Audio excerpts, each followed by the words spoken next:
The timer rang as I pulled the third pie from the oven. Maple bourbon pecan, Rob's favorite. My hands trembled slightly from exhaustion, the clock reading 4:17 a.m. on Thanksgiving morning. I'd been cooking for nearly 20 hours straight, stopping, only for brief moments to gulp down coffee and check my meticulously crafted schedule. 18 dishes. That's what the Wilson family Thanksgiving required. 3 types of pie, 2 variations of stuffing, homemade rolls, turkey with gravy, ham with glaze, 4 vegetable sides, cranberry sauce, both smooth and chunky, mashed potatoes, sweet potato casserole, and my signature butternut squash soup. Before we jump back in, tell us where you're tuning in from, and if this story touches you, make sure you're subscribed, because tomorrow I've saved something extra special for you. I leaned against the counter, allowing myself a rare moment of rest. The kitchen looked like a war zone, mixing bowls stacked precariously in the sink, flour dusting every surface, the refrigerator packed with labeled containers. But there was beauty in the chaos, a sense of purpose. This was my 15th year hosting Thanksgiving at our Riverside home, and despite the exhaustion, I felt that familiar spark of pride. Cooking wasn't just something I did, it was who I was. It was the language through which I spoke love to my family. 3 days before Thanksgiving, Rob had casually mentioned that Ethan would be bringing not just Madison, but also 4 of his connections from business school. They can't go home for the holiday, and Ethan says they're important for his networking, Rob explained while scrolling through his phone, not bothering to look up. Tell me what groceries you need and I'll have them delivered. That's how our conversations typically went. Rob making decisions, me accommodating them. After 26 years of marriage, I'd become comfortable in the role of the agreeable wife, the one who made everything work behind the scenes without complaint. So I simply nodded, recalculated ingredients in my head, and adjusted my shopping list. What I didn't tell Rob was that I'd been planning to try something different this year. For months, I'd been taking online culinary courses specializing in holiday cuisine, secretly dreaming of opening a small catering business. I'd hoped to showcase some of my new recipes at Thanksgiving. My portfolio, a soft launch of the dream I'd kept quiet for so long. Now, with 5 extra guests, I would be returning to the traditional Wilson family menu, a menu that had been dictated to me years ago by Rob's mother, Diane, who had pulled me aside during our second Thanksgiving as a married couple and said, "Olivia, dear, the Wilsons have certain expectations for holiday meals. Let me write them down for you. It's quite specific." That yellowed recipe card, with Diane's immaculate handwriting, was still pinned to my refrigerator 15 years later. I'd followed it religiously, even as I became a more skilled and adventurous cook in my everyday life. Thanksgiving wasn't about creativity. It was about meeting expectations. With Ethan's important guests coming, I couldn't risk deviating from the script, so I stayed up late for 3 straight nights, preparing what I could in advance. The table setting alone took 4 hours, polishing the heirloom silver that had been a wedding gift from Rob's parents, arranging the place cards according to Harold's preference for conversational dynamics, pressing the linen napkins into perfect fans. By Thanksgiving morning, I was operating on pure adrenaline. As I worked, I mentally rehearsed the compliments I received every year. "Olivia, you've outdone yourself again," James would say, though he said the exact same thing annually. "No one makes gravy like yours," Diane would concede, her highest form of praise. Rob would sit at the head of the table, accepting compliments on my behalf. "She's been at it for days, hasn't she?" My wife, the kitchen magician. Those moments of acknowledgement were brief but sustaining. They were why I pushed through the fatigue, the aching feet, the burns on my forearms from reaching into the oven countless times. They were why I smiled through dinner conversations that rarely included me because I was too busy refilling water glasses and fetching second helpings.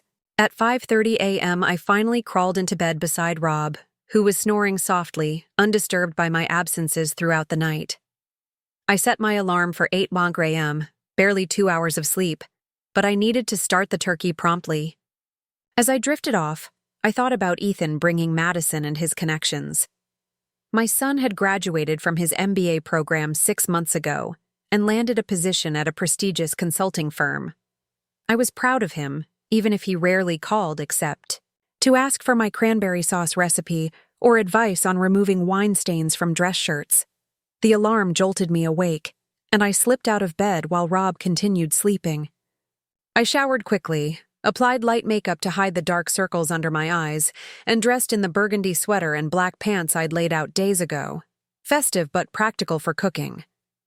Back in the kitchen, I worked methodically through my remaining tasks. The turkey went into the oven, the ham was prepared for its afternoon baking, and I began the final vegetable preparations. Outside, a light rain tapped against the windows, creating a cozy backdrop to my solitary work. At 11:30 a.m., Rob wandered into the kitchen, coffee mug in hand. "Smells amazing in here," he said, surveying the spread of dishes in various stages of completion. "How long until people arrive?" 2 o'clock, I replied, whisking the gravy with focused intensity. "Can you help set up the extra folding chairs?" "From the garage? We'll need them for Ethan's friends." Rob nodded, sipping his coffee. "I'll get to it." "Oh, and I meant to tell you. Jessica called yesterday. Marco's cousin is in town unexpectedly, so she's bringing him too." I froze mid-whisk. "Another person? Rob, I've already set the table for 15. We don't have another place setting of the good china." He shrugged, as if this were a minor inconvenience rather than a disruption to hours of preparation. "Just use one of the everyday plates. No one will notice." They would notice. Diane would notice. But I bit my tongue and nodded. "Fine. I'll figure it out." "That's my girl," Rob said, patting my shoulder before wandering back to the living room, where I could hear the Thanksgiving Day parade playing on television. I glanced at the dining room, where the table was already perfectly set, crystal glasses catching the light from the chandelier, place cards positioned precisely, the centerpiece of autumn flowers and candles arranged just so. 15 settings, not 16, and certainly not one with mismatched china. After a moment of consideration, I remembered the china serving platter I'd planned to use for the turkey.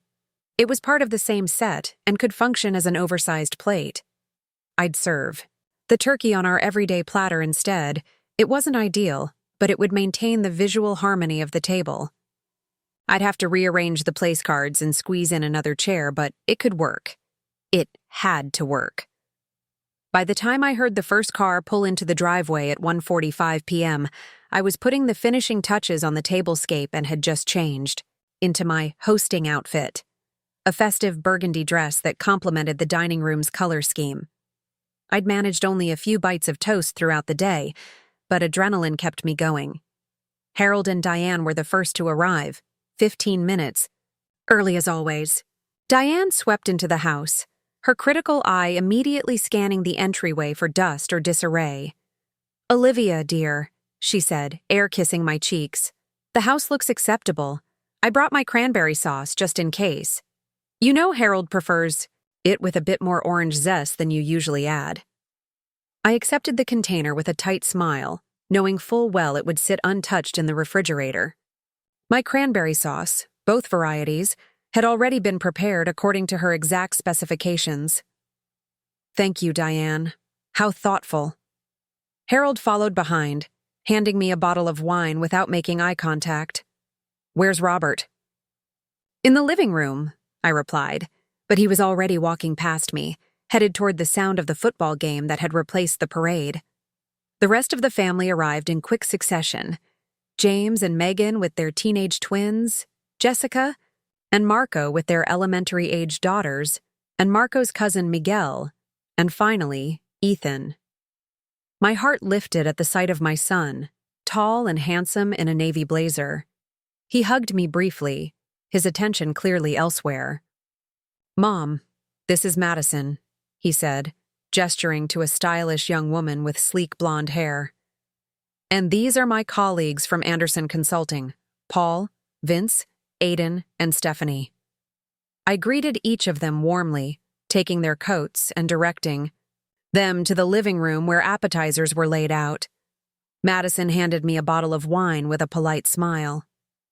"Ethan says you're quite the cook," she said. "I'm looking forward to it. I can't boil water without creating a disaster." I laughed, appreciating her attempt at connection. "Well, I've had years of practice. Please, make yourself at home." As the house filled with conversation and laughter, I moved between the kitchen and living room, refreshing appetizer trays and making sure everyone had drinks. No one offered to help, nor did I expect them to. Preparing and narrating this story took us a lot of time, so if you are enjoying it, subscribe to our channel. It means a lot to us. Now back to the story. This was my domain, my responsibility. At 2:45 p.m., I announced that dinner would be served in 15 minutes. The timing was crucial. Everything needed to be hot and fresh when it reached the table. I enlisted Rob to carve the turkey, the one culinary task he performed each Thanksgiving. "It's perfect," he said, slicing into the bronzed skin to reveal juicy meat beneath. "You've outdone yourself, Liv." The rare compliment warmed me, and I smiled genuinely for what felt like the first time that day. "Thank you. Can you ask everyone to start making their way to the dining room? I'll bring in the first round of dishes." Rob nodded and left the kitchen. I heard him announce dinner, followed by the sounds of chairs scraping and animated conversation as people relocated to the dining room. I took a deep breath, centering myself for the carefully choreographed dance of serving 18 dishes while they remained at their peak. I carried in the first trays, the turkey on its substitute platter, the boat of silky gravy, the bowl of mashed potatoes so creamy they barely held their shape.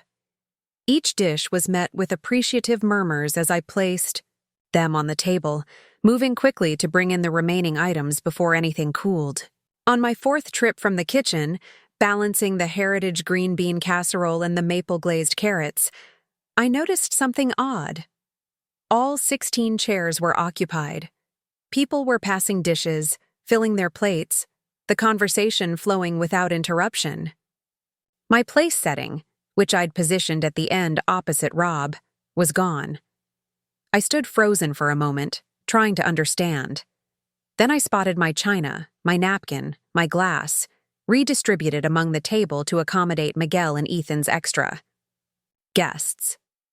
In the reshuffling, my place had disappeared entirely. "Olivia," Diane called from her seat near Rob, "these carrots look a bit overdone, don't they?" I set down the dishes mechanically, my mind still processing what was happening. "They're caramelized," I said distantly. "It's intentional." She responded, taking a small portion. "Well, to each their own." I returned to the kitchen for the remaining sides, moving on autopilot. When everything was finally on the table, I stood uncertainly near the entrance to the dining room. The family was fully engaged in eating and conversation. Rob was describing a recent work triumph to Ethan's colleagues. Jessica was showing Madison photos on her phone. Harold was already asking for seconds of stuffing. No one had noticed that there was nowhere for me to sit.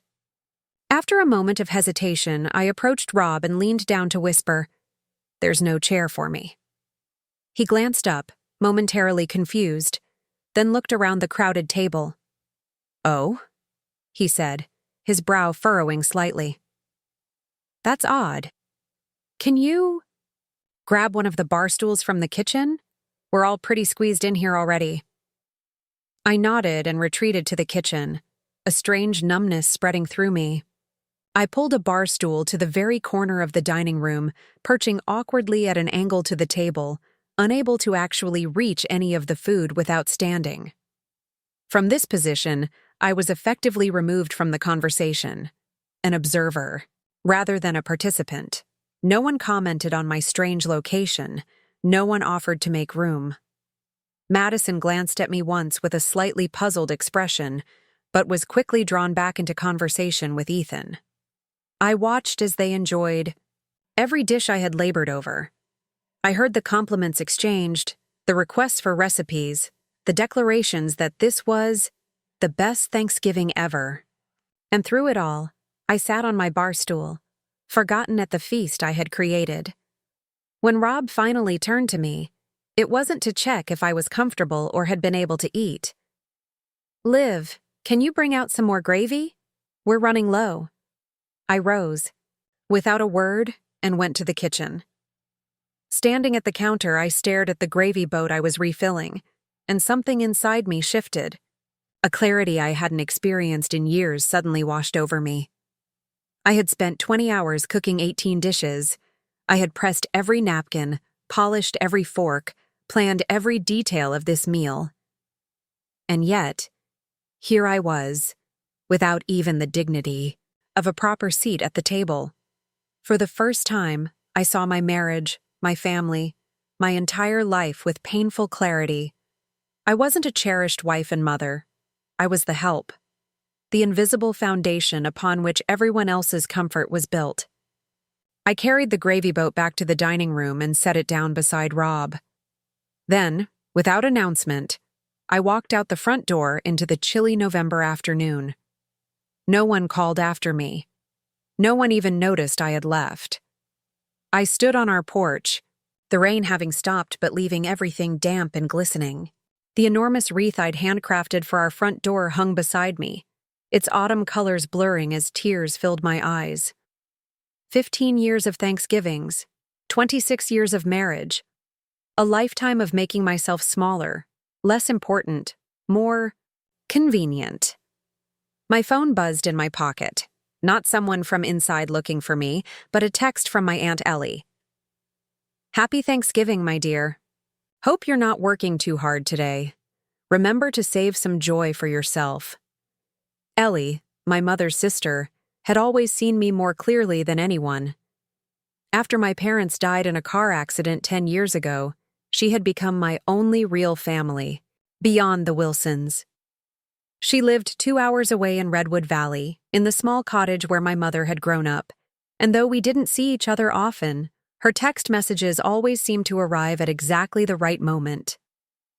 I stared at her message, those last words echoing in my mind. Save some joy for yourself. When was the last time I had felt joy that was truly my own? Not the reflected pleasure of seeing others enjoy what I had created, but something that belonged to me alone? I couldn't remember. From inside, I heard laughter erupting. Ethan was telling one of his business school stories, the one about the professor who fell asleep during finals. It was a good story. I'd heard it 3 times already. I looked at my phone again and did something I had never done before. I called a rideshare, entered Ellie's address in Redwood Valley, and pressed confirm. As I waited on the porch, I felt strangely calm. I should go back inside, grab my purse, pack a bag, tell someone I was leaving. But I couldn't bring myself to re-enter that dining room, to see myself so clearly as they saw me. Or rather, to see how completely they didn't see me at all. So I stood on the porch in my burgundy dress, watching the rain begin again, light and misty. When the car pulled up 7 minutes later, I walked down the path without looking back. The driver, a woman about my age, glanced at me curiously in the rearview mirror. "No coat? It's pretty chilly today." "I left in a hurry," I said, my voice sounding strange to my own ears. She nodded, asking no further questions as she pulled away from the curb. I watched my house recede in the rear window, the golden light spilling from the dining room, the figures moving inside, continuing their Thanksgiving as if nothing had changed. But everything had changed. I had changed. In that moment when I stood in the kitchen refilling the gravy boat, something had broken irreparably inside me. Not my heart, my illusions. The carefully constructed fiction that had allowed me to pour my life into people who saw me as nothing more than a function, a service, a convenience. As we drove through Riverside, passing other homes where Thanksgiving gatherings were underway, I thought about what would happen when they finally noticed I was gone. Rob would look for me first in the kitchen, certain I was there preparing dessert. Then he might check our bedroom, thinking perhaps I wasn't feeling well. Only after exhausting the obvious places would he begin to worry. Would anyone else even notice before it was time for pie? The thought didn't hurt as much as it should have. Instead, it strengthened my resolve. I would not be going back tonight. Perhaps not ever, at least not to the woman I had been for 26 years. I looked down at my empty hands. No purse, no wallet, no luggage, just my phone, house keys, and the slim gold wedding band on my finger. I had never felt so untethered, so stripped of the materials that defined me. And yet, paradoxically, I had never felt more like myself. The rain intensified as we left the city limits, drumming on the car roof like a heartbeat. I closed my eyes, listening to its rhythm, feeling the distance growing between the Olivia who had risen at 4:17 a.m. to check the pies and the Olivia who was now traveling toward an uncertain future. "It's a long drive to Redwood Valley in this weather," the driver commented, breaking the silence. "Family up there?" "Yes," I said, realizing with a sudden clarity that Ellie was more family to me than anyone sitting around my dining room table. The only family that matters. The car wound through the hills as dusk settled over the landscape. Rain streaked across the windows, blurring the world outside into impressionist patches of color. I hadn't spoken in nearly an hour, lost in thoughts that tumbled like clothes in a dryer. Chaotic, but somehow cleansing. "We're about 30 minutes out," the driver said, glancing at me in the rearview mirror. Her name was Denise. She'd introduced herself earlier, but I'd barely registered it. "You doing okay back there?" I nodded, offering a small smile. "Yes, thank you." "Not to pry, but you left Thanksgiving dinner without a coat or a bag." Her tone was gentle, concerned rather than nosy. "Are you sure someone's expecting you?" The question hung in the air between us. Was anyone expecting me? Ellie didn't know I was coming. For all she knew, I was serving pumpkin pie to the Wilsons right now, smiling through exhaustion as I collected compliments like spare change. "My aunt doesn't know I'm coming," I admitted. "But she'll be there." Denise nodded slowly. "Well, if you need anything, I've got a spare phone charger and some snacks in the glove compartment." Her kindness, this simple human acknowledgement from a stranger, nearly broke me. All day I had moved invisibly through my own home, crafting a perfect holiday for people who couldn't even ensure I had a seat at the table. And here was this woman, offering me a phone charger and snacks, seeing me as a person deserving of basic consideration. "Thank you," I said, my voice thick with unshed tears. "That's very kind." We lapsed back into silence as the car continued its journey through the darkening countryside. The rain had intensified, drumming heavily on the roof. I checked my phone. No messages, no missed calls. They hadn't noticed my absence yet. Or perhaps they had, but no one cared enough to reach out. I scrolled to my banking app, relieved to see I had access to our joint checking account. I had enough to pay Denise and then some. Beyond that, I didn't know. I'd never lived alone, never supported myself fully. I'd gone from my parents' home to college to marriage, with only brief interludes of independence that had been more theoretical than actual. As we turned onto the narrow road leading to Redwood Valley, memories surfaced of childhood summers spent at Ellie's cottage. My sister and I picking blackberries until our fingers were stained purple. Mom and Ellie laughing in the kitchen, the radio playing oldies as they prepared dinner. Dad dozing on the porch swing, a book open on his chest. The sense of belonging, of being valued simply for existing. My sister lived in Australia now, married with 3 children I barely knew. We exchanged birthday cards and occasional video calls, our relationship cordial but distant.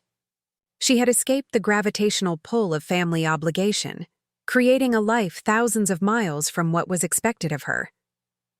I had envied her courage even while dismissing it as selfish. Now I wondered if she had seen something I hadn't. That the price of belonging as a Wilson was the gradual erasure of self. The car slowed as we approached a cluster of cottages nestled among towering redwoods. Ellie's was the third one, its butter-yellow exterior a warm beacon against the deepening blue of evening. Light spilled from the windows, and smoke curled from the chimney into the rain-washed air. "This the place?" Denise asked, pulling into the gravel driveway. "Yes," I said, my heart suddenly racing. What was I doing? Showing up unannounced on Thanksgiving evening with nothing but the clothes on my back and a phone at 20% battery? But before I could reconsider, Denise had stopped the car and turned to face me. "That'll be $137, $50. I paid through the app, adding a generous tip. "Thank you for the ride, and the conversation." She studied me for a moment. "You sure you're going to be okay?" "I think I will be," I said, surprising myself with how true it felt. I wasn't okay right now, far from it, but the possibility of eventually being okay seemed suddenly within reach. Denise nodded. "Good luck to you then." I stepped out into the rain, immediately soaked by the downpour. Running to the covered porch, I stood dripping on the welcome mat, gathering my courage before knocking on the door. 3 sharp raps, then silence save for the drumming rain. I heard movement inside, a chair scraping, footsteps approaching.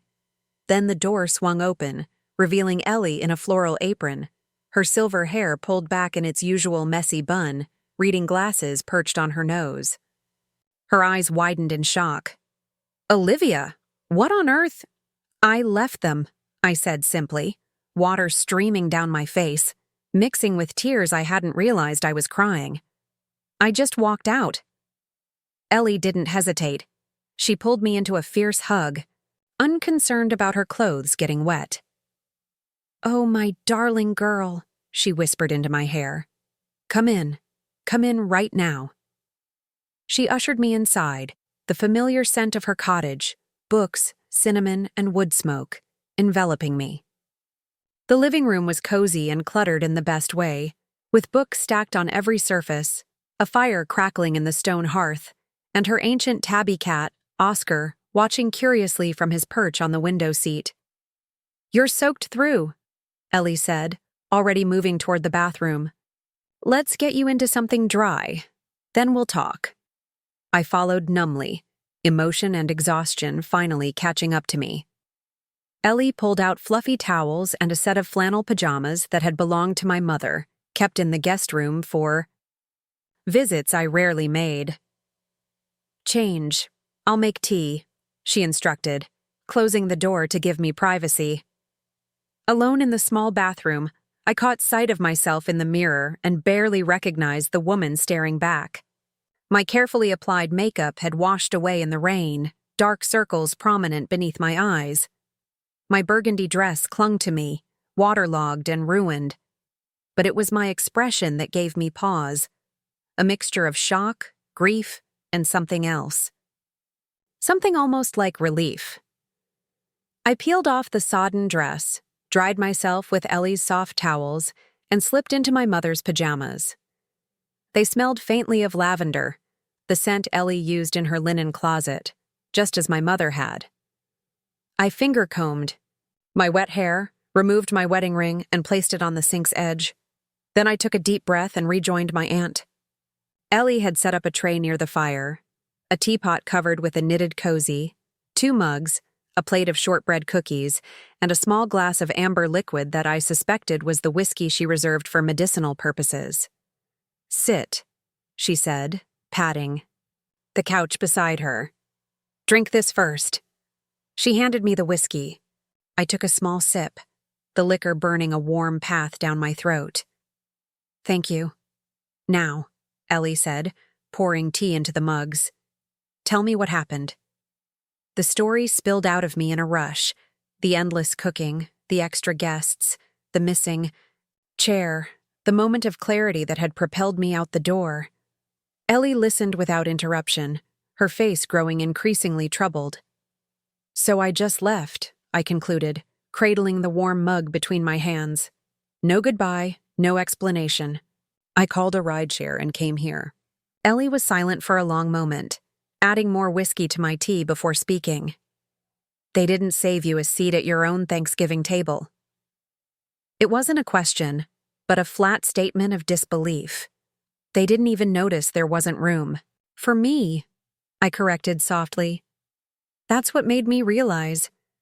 I've become furniture to them. Something useful, but ultimately invisible. Ellie reached for my hand, her grip surprisingly strong for a woman in her 60s. Listen to me, Olivia. What happened today wasn't a small oversight or a simple mistake. It was the culmination of years of taking you for granted. And the fact that you walked out, that you're sitting here now, tells me you finally see it too. I nodded, unable to speak past the lump in my throat. Have they called? Texted? She asked. No, I whispered, checking my phone again. Still nothing, and it had been over 3 hours since I'd left. They probably think I'm sulking in the bedroom or the garden. It won't occur to them that I actually left. And when it does? Ellie raised an eyebrow. I hadn't thought that. Far ahead. My departure had been impulsive, driven by a moment of clarity that had crystallized a lifetime of small injuries into one unbearable wound. I don't know, I admitted. I have nowhere to go, no money of my own, no career to fall back on. You have me, Ellie said firmly. You can stay here as long as you need, and as for money. She hesitated, then continued. Your mother left something for you. I've been holding it in trust, waiting for the right moment. I stared at her, confused. What are you talking about? Mom left everything to you after the accident. The cottage, her savings. Ellie shook her head. Not everything. She had a separate account, money from her own mother, plus what she'd saved from her teaching days. She left instructions that I should give it to you when Olivia needs to remember who she is. Ellie's eyes softened. I think that time has come. Shock rippled through me. How much? Enough to give you breathing room, to figure out your next steps without financial pressure. Ellie squeezed my hand. Your mother saw something in you that you've forgotten, a spark, an independence that got buried under years of being Robert's wife and Ethan's mother. She wanted you to have the means to find it again if you ever needed to. I couldn't process this information. My mother, gone for 10 years, had somehow anticipated this moment. Had she seen in my marriage what I had been blind to? Had she recognized the subtle ways in which I was being diminished long before I felt the pain of it? I don't understand, I said finally. Why didn't you tell me about this before? Because you weren't ready to hear it, Ellie replied simply. You were committed to your life with Robert. You believed that your value came from how well you served others. Telling you about the money wouldn't have changed that. It might have even offended you. She sighed. I had to wait until you started asking different questions about your life. A memory surfaced. My mother, in this very room, during my last visit before her death. I had been complaining about Rob forgetting our anniversary, defending him in the same breath. He's just busy with work. He doesn't mean anything by it. Mom had given me a long, searching look and said, Livy, there's a difference between being needed and being valued. Make sure you know which one you're getting. I hadn't understood then. I'd changed the subject, uncomfortable with her implied criticism of my marriage. Now her words rang with painful clarity. She knew, I whispered. She saw it all along. She worried, Ellie corrected gently. She saw a pattern that concerned her. The way you made yourself smaller to fit into the spaces Robert left for you. The way you measured your worth by how much you could give, even when little was given. in return. My phone buzzed suddenly, startling us both. Rob's name flashed on the screen. 3 hours and 47 minutes since I'd walked out the door. I stared at it, heart pounding. He's calling. You don't have to answer, Ellie said. But I did, placing the phone on speaker so Ellie could hear. Liv? Where are you? Rob's voice was irritated rather than concerned. We're all waiting for dessert. The absurdity of it, the perfect encapsulation of everything wrong with our relationship, made me laugh. A short, bitter sound. Olivia? Are you there? He was annoyed now, the tone he used when I'd inconvenienced him in some minor way. I'm not coming back tonight, Rob, I said, surprised by the steadiness of my voice. There was a pause, then, what are you talking about? Where are you? I left hours ago. I walked out the front door in the middle of dinner. Another pause, longer this time. I could almost see him processing this information, trying to fit it into his understanding of me. Reliable, accommodating. Olivia, who never caused problems. Is this because of the seating thing? Liv, that was just a mix-up. No one meant anything by it. That's the problem, I said quietly. No one meant anything by it. No one thought about me at all. Not even you. You're overreacting, he said, his tone shifting to the one he used when explaining simple concepts to difficult clients. It's been a stressful day for everyone. Just come home, and we can talk about this tomorrow. No, I said, the word unfamiliar, but empowering. I'm not coming home tonight, maybe not ever. There was a sharp intake of breath. What has gotten into you? Are you having some kind of breakdown? Ellie's hand tightened around mine, offering silent support. The opposite, actually, I replied.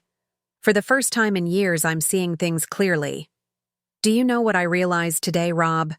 I don't matter to any of you. Not really. I'm just the person who makes everything work, who creates the perfect holiday, who ensures everyone else's comfort while sacrificing my own. That's not true, he protested, but weakly. We appreciate everything you do. Appreciation isn't the same as respect, I said, echoing my mother's wisdom without realizing it. When was the last time you asked what I wanted? When was the last time my needs came first? Silence on the other end. He had no answer because there was none to give. I have to go, I said finally. Enjoy the pies. I made 3 of them while you were sleeping. I ended the call before he could respond, hands trembling slightly. Well done, Ellie said softly. Very well done indeed. My phone immediately began buzzing with texts from Rob. This is ridiculous. Come home now. The family is confused and upset. Where are you staying? At a hotel? Ethan's friends think this is incredibly awkward. I turned off the phone, suddenly exhausted beyond measure. The adrenaline that had carried me through the day was gone, leaving me hollow and shaky. I can't think about this anymore tonight, I said, sinking deeper into the couch cushions. I haven't slept more than 2 hours since Tuesday. Then, sleep, Ellie said, rising to collect our mugs. The guest room is ready. We'll figure out the rest tomorrow. I nodded gratefully, following her to the small bedroom that had been my sanctuary during childhood visits. It looked exactly the same. Patchwork quilt on the double bed, watercolor landscapes on the walls, a small writing desk beneath the window that overlooked the garden. Thank you, I said, turning to hug her, for everything. Ellie held me tightly. You're stronger than you know, Livy. You always have been. Get some rest. Alone in the room that held so many memories, I slipped beneath the quilt my grandmother had made decades ago. The familiar weight of it settled around me, like an embrace from the past. Outside, the rain continued to fall, a gentle percussion against the roof. For the first time in as long as I could remember, I didn't set an alarm. I didn't make a mental list of tasks for tomorrow. I didn't worry about anyone else's needs or comfort. I simply closed my eyes and surrendered to sleep, deep and dreamless. Morning arrived with tentative sunshine filtering through lace curtains. For a disorienting moment, I couldn't remember where I was or why. Then yesterday's events came rushing back: the Thanksgiving disaster, my impulsive departure, the revelation about my mother's secret fund. I lay still, taking stock of my situation. I had no clothes beyond the burgundy dress, now hanging damply over a chair. No toiletries, no medication, no identification beyond my phone. I was, in almost every material sense, starting from zero. Yet instead of panic, I felt an unexpected lightness. The burden of pretense had been lifted. I no longer needed to maintain. The fiction that my marriage was equitable, that my sacrifices were appreciated, that the life I had built was fulfilling me rather than diminishing me. I checked my phone, which I'd plugged into Ellie's ancient charger overnight. 27 missed calls, 43 text messages, most from Rob, growing increasingly frantic as the night progressed. A few from Ethan, initially annoyed. "Mom, what are you doing? Dad is freaking out." Then concerned. "Seriously, where are you? This isn't like you."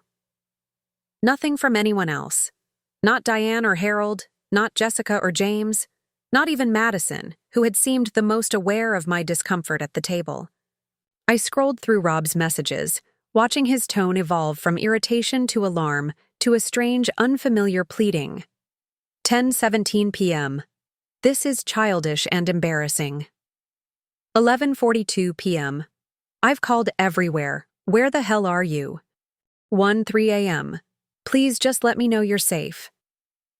3:28 a.m. Liv, I'm worried. This isn't like you. Please come home. 5:56 a.m. I'm sorry about the chair. I should have noticed. Please call me. The last message gave me pause. An apology, however inadequate, was rare from Rob, but it was for the chair, the symptom, not the disease. He still didn't understand that yesterday had merely been the breaking point of a pattern established over decades. I set the phone aside, without responding, and went to find Ellie. She was in the kitchen, whisking eggs in a blue ceramic bowl, her reading glasses perched on her nose as she consulted a recipe. Oscar the cat wound around her ankles, hoping for a morsel. "Morning," she said without looking up. "Coffee's on the counter. Help yourself." I poured a cup and leaned against the counter, savoring the rich aroma. "Thank you for letting me crash here last night." "You can crash here as long as you need to," Ellie replied, adding herbs to the eggs. "Though we should probably get you some clothes, unless you plan to wear your mother's pajamas indefinitely." I glanced down at the flannel set I was still wearing. Not the height of fashion, are they? Ellen was many things, but a fashion plate wasn't one of them. Ellie chuckled, using my mother's full name as she always did. "We're about the same size, though. You can borrow whatever you need for now." I nodded gratefully. Rob's been texting all night, calling too. And Ellie poured the egg mixture into a hot pan, the sizzle filling the kitchen. "I haven't responded yet," I admitted. "I don't know what to say." Ellie nodded, allowing me the space to think. That was her gift. She never rushed to fill silences or solve problems that weren't hers to solve. "I need to go back at some point," I said finally. "To get my things at least. My medication, my identification, clothes." "Yes." Ellie agreed. "But not today. Today you rest. You think. You begin to remember who you are beyond the roles you've played for so long." She slid a plate of herb-flecked scrambled eggs and toast in front of me. "Eat. Food decisions are easier on a full stomach." I smiled weakly at the echo of my mother's favorite saying. Ellen had always maintained that most of life's calamities seemed less dire after a proper meal. We ate in companionable silence, the only sounds the clink of forks against plates and Oscar's hopeful purring. Through the kitchen window, I could see Ellie's garden, still vibrant despite the late November chill, kale and rainbow chard, sturdy herbs, and the last of the autumn, flowers. I should call him back, I said finally, setting down my fork. At least let him know I'm safe. Ellie nodded. If that's what you want to do. It's not about what I want, I began automatically, then caught myself. That was the old pattern.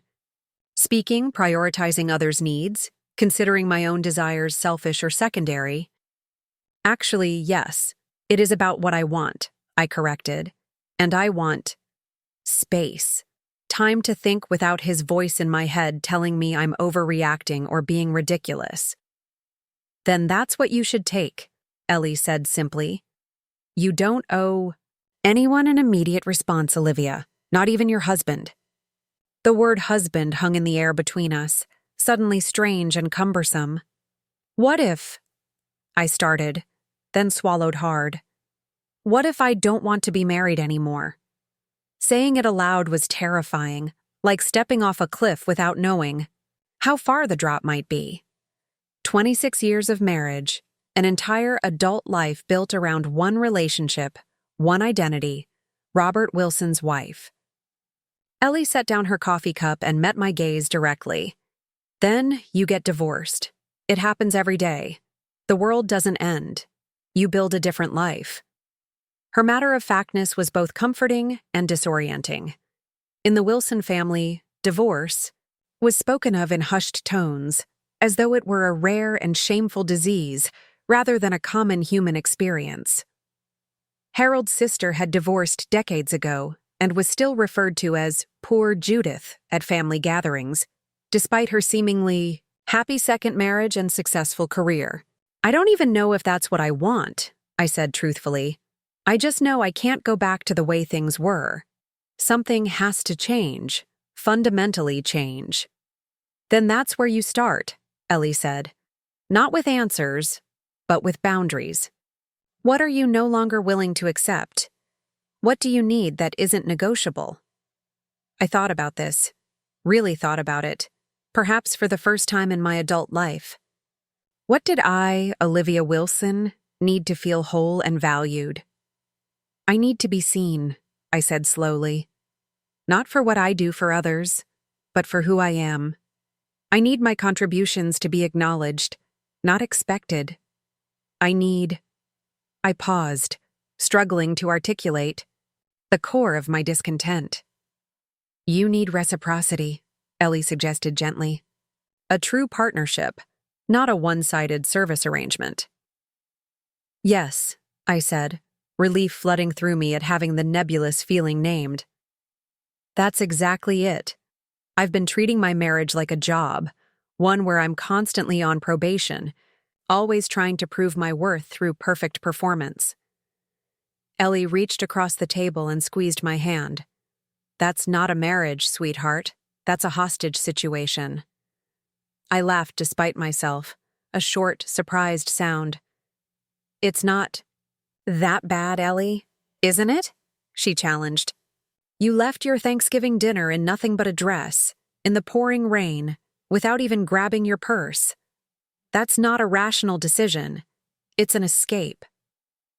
Put that way, my actions did seem desperate, even to me. I had fled as though from danger, without thought for practicalities or consequences. I need to text him, I said firmly, just to say I'm safe. Nothing more. Ellie nodded, rising to clear our plates. That's fair, and after that, we're going into town to get you some essentials. My clothes might fit, but I doubt my taste suits you. I smiled gratefully, picking up my phone. After considerable thought, I composed a simple message. I'm safe. I need time to think. Please don't try to find me. I'll be in touch when I'm ready to talk. I hit send before I could reconsider, then turned off notification sounds. Whatever Rob's response might be, I didn't want it intruding on the fragile peace I'd found in Ellie's cottage. Ready? Ellie asked, car keys jangling in her hand. The shops in town aren't fancy, but they'll do for basics. I nodded, suddenly eager to step into the day, to begin the process of rebuilding. Not the life I'd left behind, but something new. something chosen rather than accepted. As we drove into the small downtown area of Redwood Valley, I watched the familiar landscape with fresh eyes. The town hadn't changed much since my childhood visits. The same hardware store with its creaky, wooden floors, the same diner where Mom and Ellie had taken my sister and me for ice cream sundaes, the same towering redwoods standing sentinel over it all. But I had changed. Overnight, it seemed, though in reality, the transformation had been building for years, perhaps decades. I had finally reached the point where the pain of remaining the same outweighed the fear of change. "Where to first?" Ellie asked as we parked on the main street. I glanced at myself in the side mirror, dressed in Ellie's too large sweater and jeans, my hair hastily brushed, my face bare of makeup, a canvas waiting to be defined.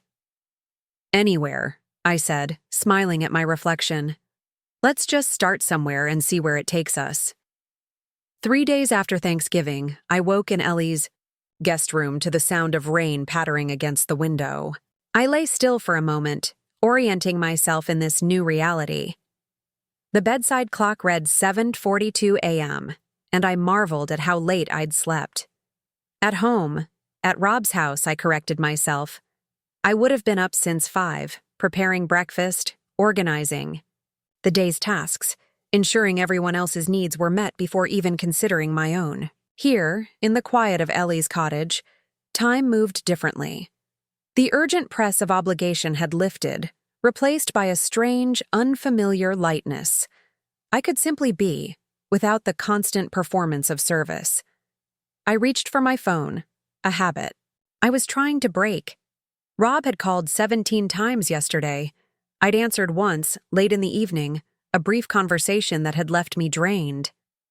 "When are you coming home?" he'd demanded, his voice a mixture of anger and bewilderment.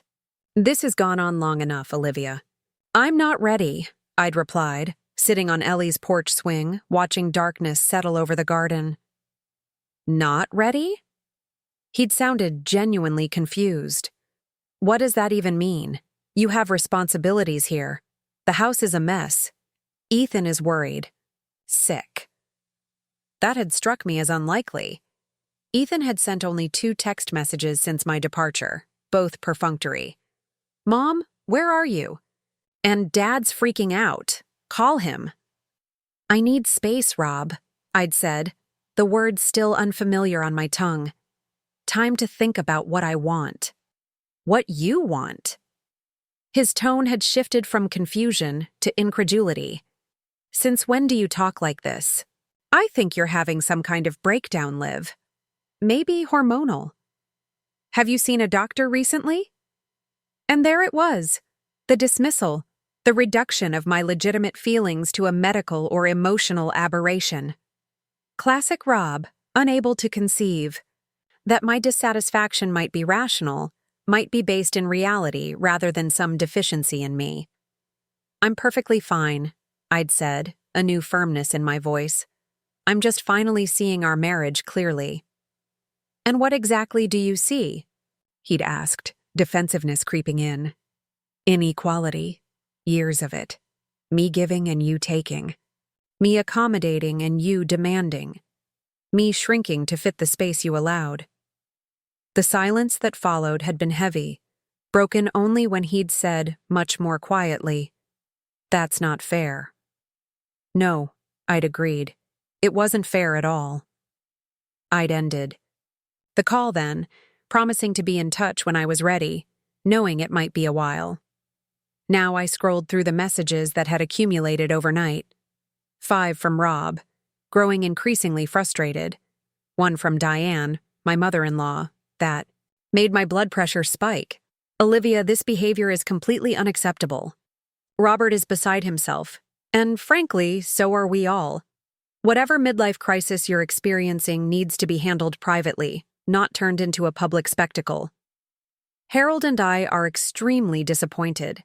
I deleted it without responding. Diane had never approved of me, had always made it clear that Rob could have done better. Let her be disappointed. I was done seeking her approval. The most surprising message was from Madison, Ethan's girlfriend. "Mrs. Wilson, I hope you're okay. Things were weird at dinner the other day. I noticed you didn't have a seat and wanted to say something, but I didn't know how. Ethan says you've never done anything like this before. If you need someone to talk to, I'm here." I stared at this message for a long time, touched by her perception and kindness. At least someone had noticed my absence, had registered the wrongness of it. I saved her message to respond to later. Sliding out of bed, I pulled on the new clothes Ellie and I had purchased in town. Soft jeans, a forest green sweater, comfortable, leather ankle boots. Nothing fancy, but everything chosen by me, for me, without consideration of anyone else's preferences or expectations. Rob had always subtly directed my wardrobe choices. "That color washes you out, Liv. Don't you think that's a bit young for you? Is that appropriate for a partner dinner?" Gradually, my closet had become filled with clothing that pleased him, but left me feeling muted, constrained, invisible. These new clothes felt like a declaration of independence, small but significant. Downstairs, I found Ellie at the kitchen table, newspaper spread before her, coffee mug in hand. "Morning," she said, glancing up with a smile. "Sleep well?" "Better than I have in years," I admitted, pouring myself coffee from the pot on the counter. "Any plans for today?" "Nothing that can't be rearranged," she replied. "Why? Did you have something in mind?" I settled across from her, wrapping my hands around the warm mug. "I think I need to go back. Not to stay," I added quickly, seeing her expression shift. "Just to get my things. My important documents, medication, clothes. I can't keep borrowing yours forever." Ellie nodded slowly. "Do you want me to come with you?" The offer touched me deeply. "Yes," I said, "but I think this is something I need to do alone. I need to face Rob on my own terms, without backup. Does that make sense?" "Perfect sense," Ellie said, "but I'll drive you there and wait nearby, just in case." I felt a rush of gratitude for this woman who had become my anchor in the storm. "Thank you." "Have you thought about what you'll say to him?" Ellie asked gently. I sipped my coffee, considering.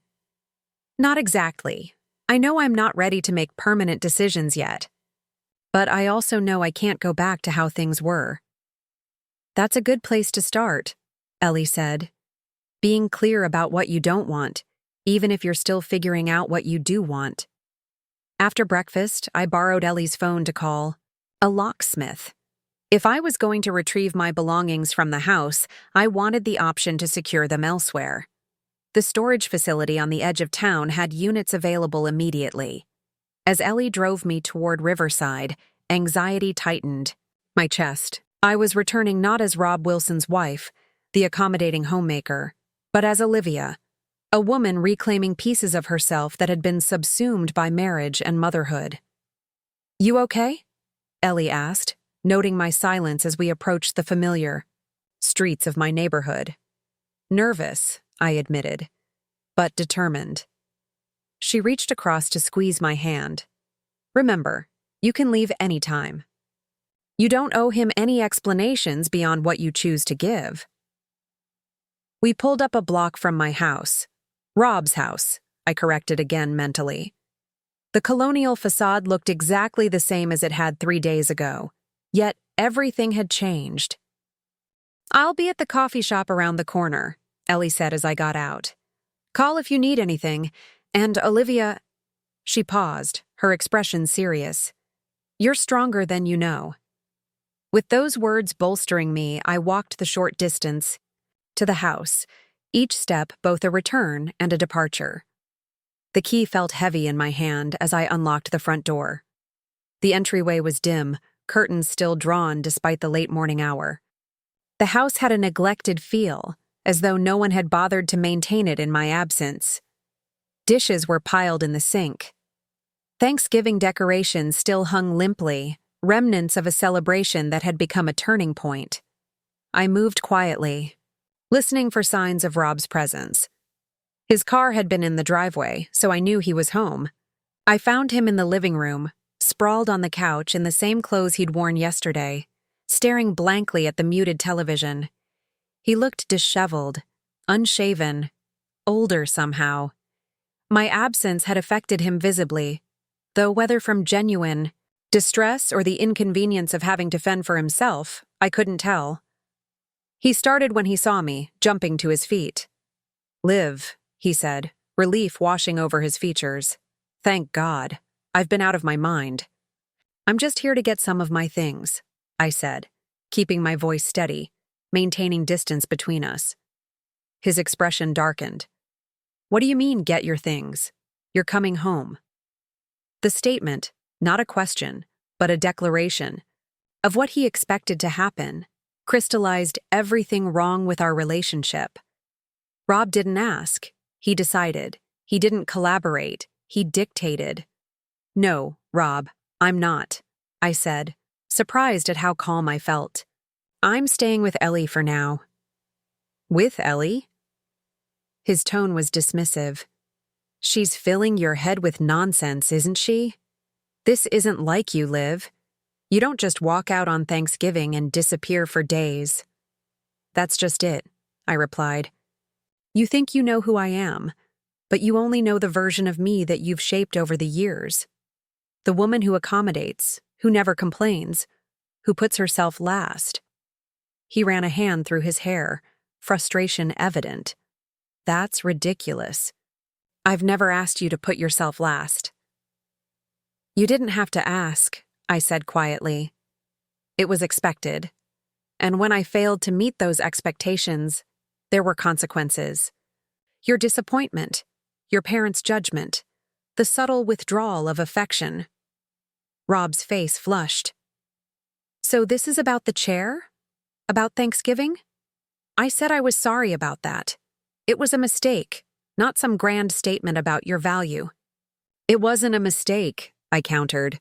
"It was a revelation. No one saved me a seat at the table because no one truly saw me as a participant in the day. I was the help, Rob. The cook, the server, the cleaner. Not a person to be considered or included." He threw up his hands. "You're reading way too much into this." It was chaotic. People were moving around. Places got shifted. These things happen. They happen to me, Rob. They always happen to me. And that's the problem. We stood facing each other across the living room, the physical distance between us a manifestation of the emotional chasm that had been growing for years. "I need to get my things," I repeated firmly. "Then I'll be going."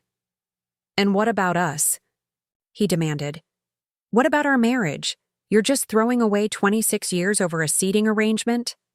I sighed, seeing the fundamental misunderstanding that still clouded his perspective. "This isn't about the chair, Rob. The chair was a symptom, not the disease. This is about years of invisibility, years of my needs being secondary, my desires irrelevant, my personhood diminished." "That's not true," he protested, but there was uncertainty in his voice now. "Isn't it?" I challenged. "When was the last time you asked what I wanted? Really? Asked and really listened to the answer?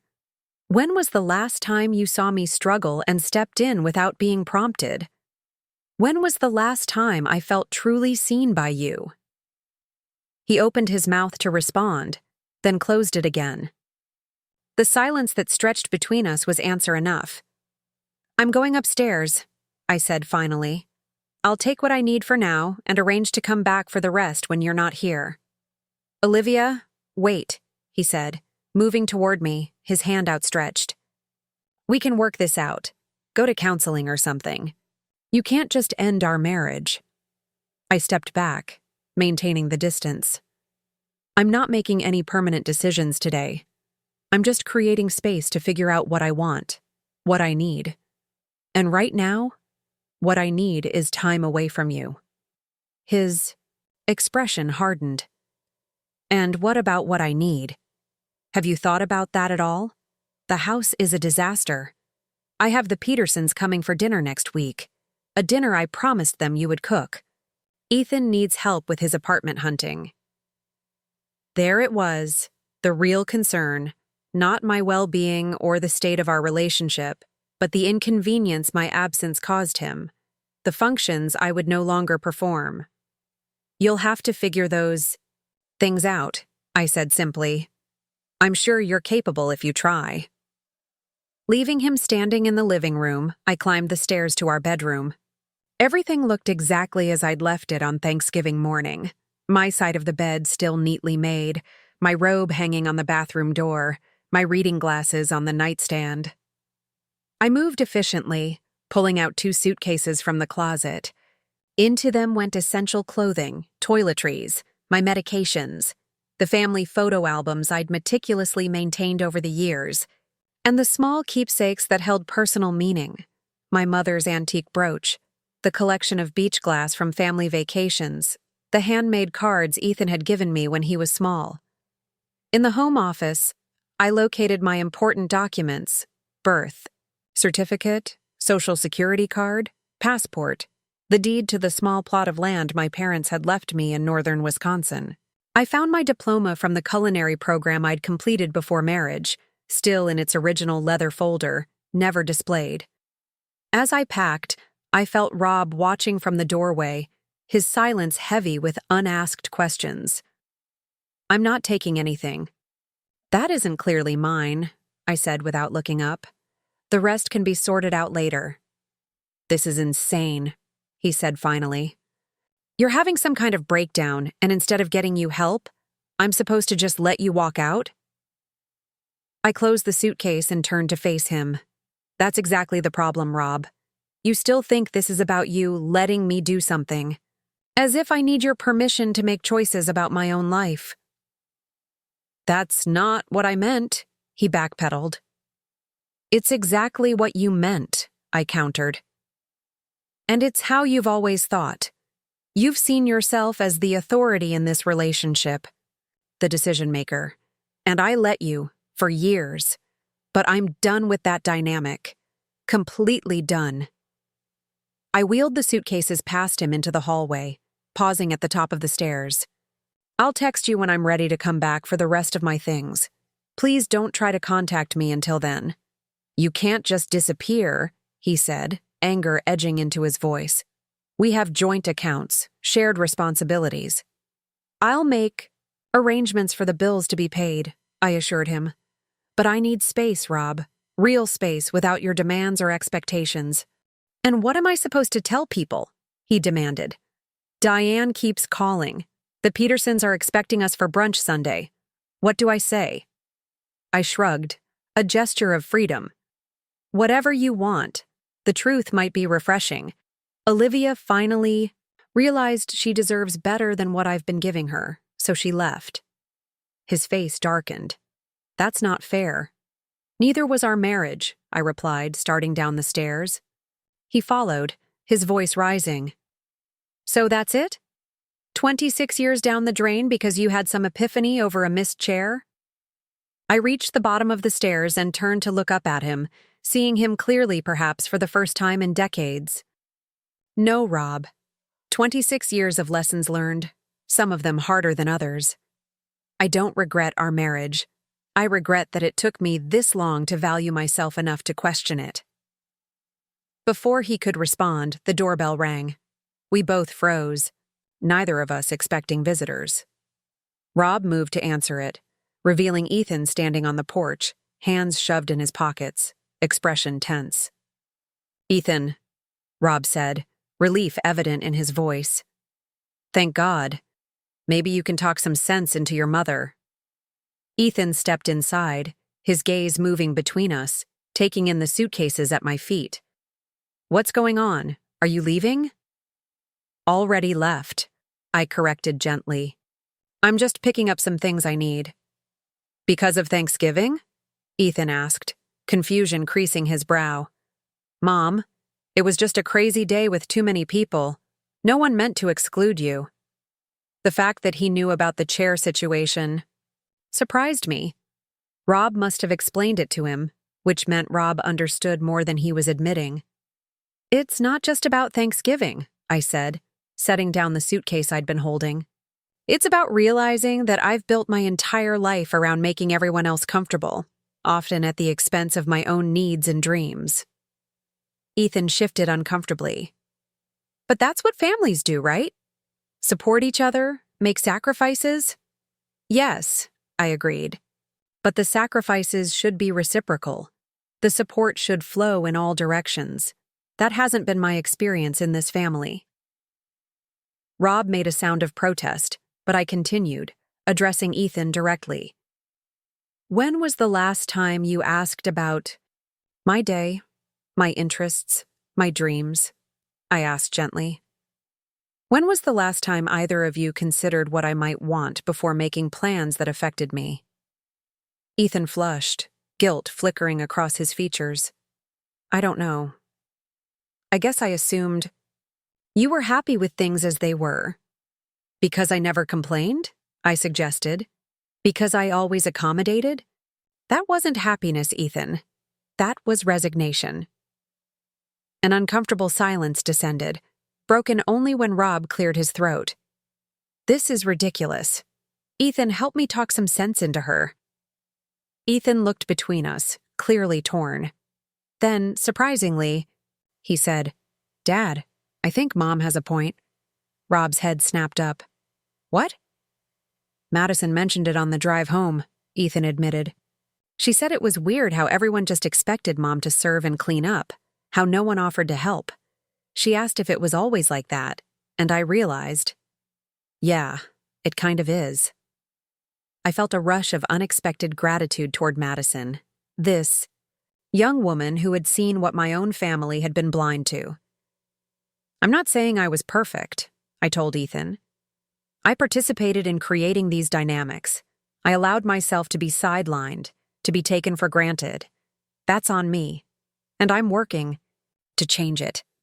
But right now, I need space to figure out who I am outside of this family, outside of this marriage. Ethan nodded slowly. Okay, I get that, I think. He gave his father a pointed look. And I think Dad needs to get it too. Rob's expression hardened. Don't turn this around on me. I've been a good husband, a good provider. A provider isn't the same as a partner, I said quietly. And that's what I needed. A true partner, not just someone who pays the bills and expects everything else to be handled. I picked up my suitcases again, determination straightening my spine. I need to go. Ellie's waiting for me. Aunt Ellie? Ethan asked, surprised. You're staying with her? For now, I confirmed, until I figure out my next steps. Can I? Would it be okay if I called you? Ethan asked hesitantly. Not to pressure you or anything, just to check in. His request, so simple yet so meaningful, brought tears to my eyes. I'd like that, I said softly. Very much. I moved toward the door, but Rob stepped in front of me, his expression a mixture of anger and fear. Olivia, please, don't do this. For a moment, looking at the man I'd shared my life with for 26 years, I wavered. It would be so easy to give in, to return to the familiar patterns, to accept the comfort of the known over the terrifying uncertainty of change. But then I remembered Thanksgiving, standing in the kitchen, realizing I had been erased from the very celebration I had created. And I knew there was no going back. I have to do this, Rob, I said firmly. For me. Maybe someday you'll understand that. Ethan stepped forward. Dad, let her go. She's not asking for a divorce, just some time. Rob hesitated, then stepped. Aside, his shoulders slumping in defeat. Fine, go. But don't expect me to put my life on hold while you find yourself or whatever this is. His dismissive tone, the way he minimized my legitimate need for autonomy, only reinforced my decision. I don't expect anything from you, Rob. That's rather the point. With those words hanging in the air between us, I walked out the front. door, Ethan helping me carry the suitcases to where Ellie waited in her car down the block. "Are you okay?" he asked as we approached the vehicle. "Not yet," I answered honestly, "but I think I will be." He hesitated, then pulled me into an awkward hug. "I'm sorry, Mom. About Thanksgiving. About a lot of things, probably." I hugged him back, savoring the rare moment of connection with my adult son. "We can talk more later, when things are calmer." Ellie got out of the car to help with the suitcases, nodding a greeting to Ethan. "Everything go all right in there?" she asked me quietly. "As well as could be expected," I replied, sliding into the passenger seat. As we drove away, I resisted the urge to look back at the house that had been my home for decades. Instead, I looked forward, toward the unfamiliar road ahead, feeling both terrified and exhilarated by the uncertainty of it all. The storage unit was our first stop, a small, clean space where I could secure the items I might not need immediately, but didn't want to leave in Rob's house. The locksmith met us there, helping me select a sturdy lock that only I would have. The key, too. "What next?" Ellie asked as we pulled away from the storage facility.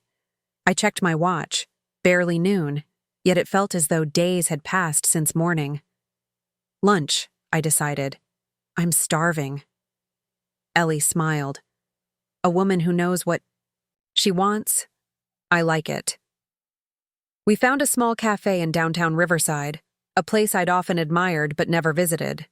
Rob preferred chain restaurants with predictable menus, and over the years, I'd simply adapted to his preferences rather than insisting on my own. Seated by a window overlooking the river that gave the town its name, I studied the artisanal menu with delight. "Everything looks amazing." "Order 2 things," Ellie suggested. "You're making up for lost time." I laughed, the sound surprising me with its lightness. "Maybe I will." As we lingered over lunch, a harvest salad and butternut squash soup for me, both exquisite, I felt a strange sensation bubbling up from within. It took me a moment to identify it. Joy. Small, fragile, but unmistakable. "What are you smiling about?" Ellie asked, noticing my expression.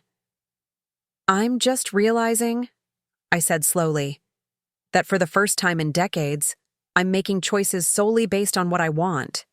What food I want to eat, what clothes I want to wear, how I want to spend my time. It's terrifying and wonderful." Ellie reached across the table to squeeze my hand. "That's what freedom feels like, my dear. Scary at first, then addictive." As we finished our meal, my phone buzzed with a text from Rob. "The Peterson dinner is next Tuesday. Will you be back by then?" I stared at the message, incredulous. After everything we'd discussed, his primary concern was still whether I would be available to cook for his colleagues. I showed Ellie the text. She raised an eyebrow. "Tone deaf, isn't he?" "Always has been," I admitted.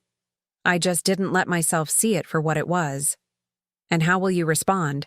she asked. I considered for a moment, then typed, "No, I won't be back to cook for the Petersons. You might try the new prepared meal service in town, or perhaps cook something yourself. Enjoy your evening." As I hit send, a weight lifted from my shoulders, the burden of always saying yes, of prioritizing others' convenience over my own needs.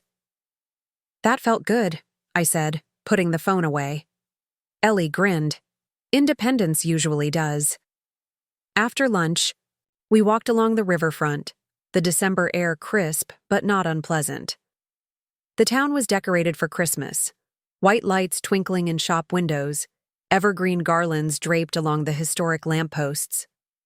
In previous years, I would have been deep in holiday preparation by now, ordering the perfect gifts for Rob's colleagues, planning the menu for his office party, crafting personalized ornaments for his family members. Always his.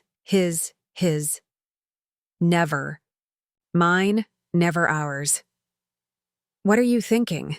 Ellie asked, noting my silence. "That I don't have to do Christmas this year," I replied. "Not in the usual way, at least. I don't have to exhaust myself creating perfect memories for everyone else while having none of my own. "What would you like to do instead?" she prompted. I considered this, the possibility of a holiday structured around my preferences rather than obligation. I'm not sure yet. Something simple, meaningful. Maybe volunteer work? I always wanted to help at the community dinner, but Rob thought it was depressing. Ellie nodded encouragingly. "That sounds lovely. And what about gifts? Will you exchange? With Rob? With Ethan?" The question gave me pause. I hadn't thought that far ahead. I don't know. With Ethan, probably. With Rob, it feels complicated. "Everything will feel complicated for a while," Ellie assured me. "That's normal when you're redefining fundamental relationships."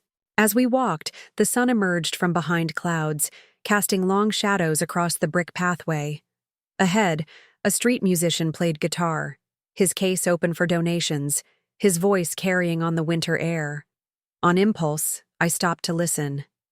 The song was familiar, one my father used to play on Sunday mornings when I was a child. For a moment, I was transported back to those simpler times, when I had known exactly who I was and what I wanted. "I'd like to take a cooking class," I said, suddenly the idea crystallizing. Something advanced, challenging. I've always wanted to really develop my skills, not just cook what's expected or convenient. Ellie beamed. "That sounds perfect. The Culinary Center downtown offers professional-level courses. We could check their schedule." The excitement that flooded me at this small decision felt disproportionate yet entirely justified. It was more than a cooking class. It was a declaration of self-worth, an investment in my own joy rather than someone else's. "Let's do that," I agreed. "Today, if possible." We redirected our walk toward the Culinary Center, a renovated warehouse, space that housed teaching kitchens, a small cafe, and a gourmet shop. I'd driven past it countless times, always wistfully, never allowing myself to consider actually enrolling. Inside, the space was warm and inviting, the air fragrant with spices and freshly baked bread. A young woman at the reception desk greeted us with a smile. "I'm interested in cooking classes," I said, surprising myself with the confidence in my voice. "Something advanced, if possible." She handed me a catalog of offerings, pointing out a few options. "The winter intensive starts next week, 5 days of immersive instruction with Chef Laurent from Paris. It's our most rigorous program, generally for those with professional experience or serious home cooks looking to elevate their skills." "That sounds perfect," I said without hesitation. The woman looked surprised. "It's quite expensive, and there's usually a waiting list. But we did have a cancellation yesterday. Let me check if the spot is still available." While she checked the computer, I browsed the catalog, heart racing with excitement. The winter intensive covered everything from advanced knife skills to complex sauce work, artisanal bread baking to modern plating techniques. "You're in luck," the receptionist announced. "The spot is still open. Would you like to register today?" I hesitated for just a moment, thinking of the cost, wondering if I should consult with Rob or at least check our joint account balance. Then I remembered my mother's trust fund, waiting for me at Ellie's instruction. This was exactly the kind of investment she would have wanted me to make, in myself, in my passion, in my future. "Yes," I said firmly. "I'd like to register right now." The Culinary Center hummed with energy as I tied my apron strings and arranged my knives on the workstation. All around me, other students did the same, some chatting easily, others focused, with quiet intensity. 3 days into the winter intensive, and already I felt transformed. Not just by the techniques I was learning, but by the simple act of prioritizing my passion without apology. "Good morning, everyone," Chef Laurent called, his French accent still thick despite decades in America. "Today we tackle the mother sauces, the foundation of classical French cuisine." I felt a flutter of excitement. This was familiar territory for me, sauces being something I'd always excelled at, even with my self-taught methods. But learning the proper techniques, the subtle refinements that elevated home cooking to professional standards, this was why I'd enrolled. "Partner up, please," Chef instructed. "You will work in teams of 2 today." Before I could look around, a tall woman with a silver pixie cut appeared beside me. "Care to join forces? I'm Sophia." "Olivia," I replied, extending my hand. And yes, partners would be great. Sophia and I fell into an easy rhythm, her precise knife work complementing my intuitive understanding of flavors. As we worked on our bechamel, she asked the question I'd been fielding delicately for 3 days. "So, what brought you to this? Course? Career change? Hobby?" I hesitated, still unaccustomed to centering my own narrative. "Something in between, I suppose.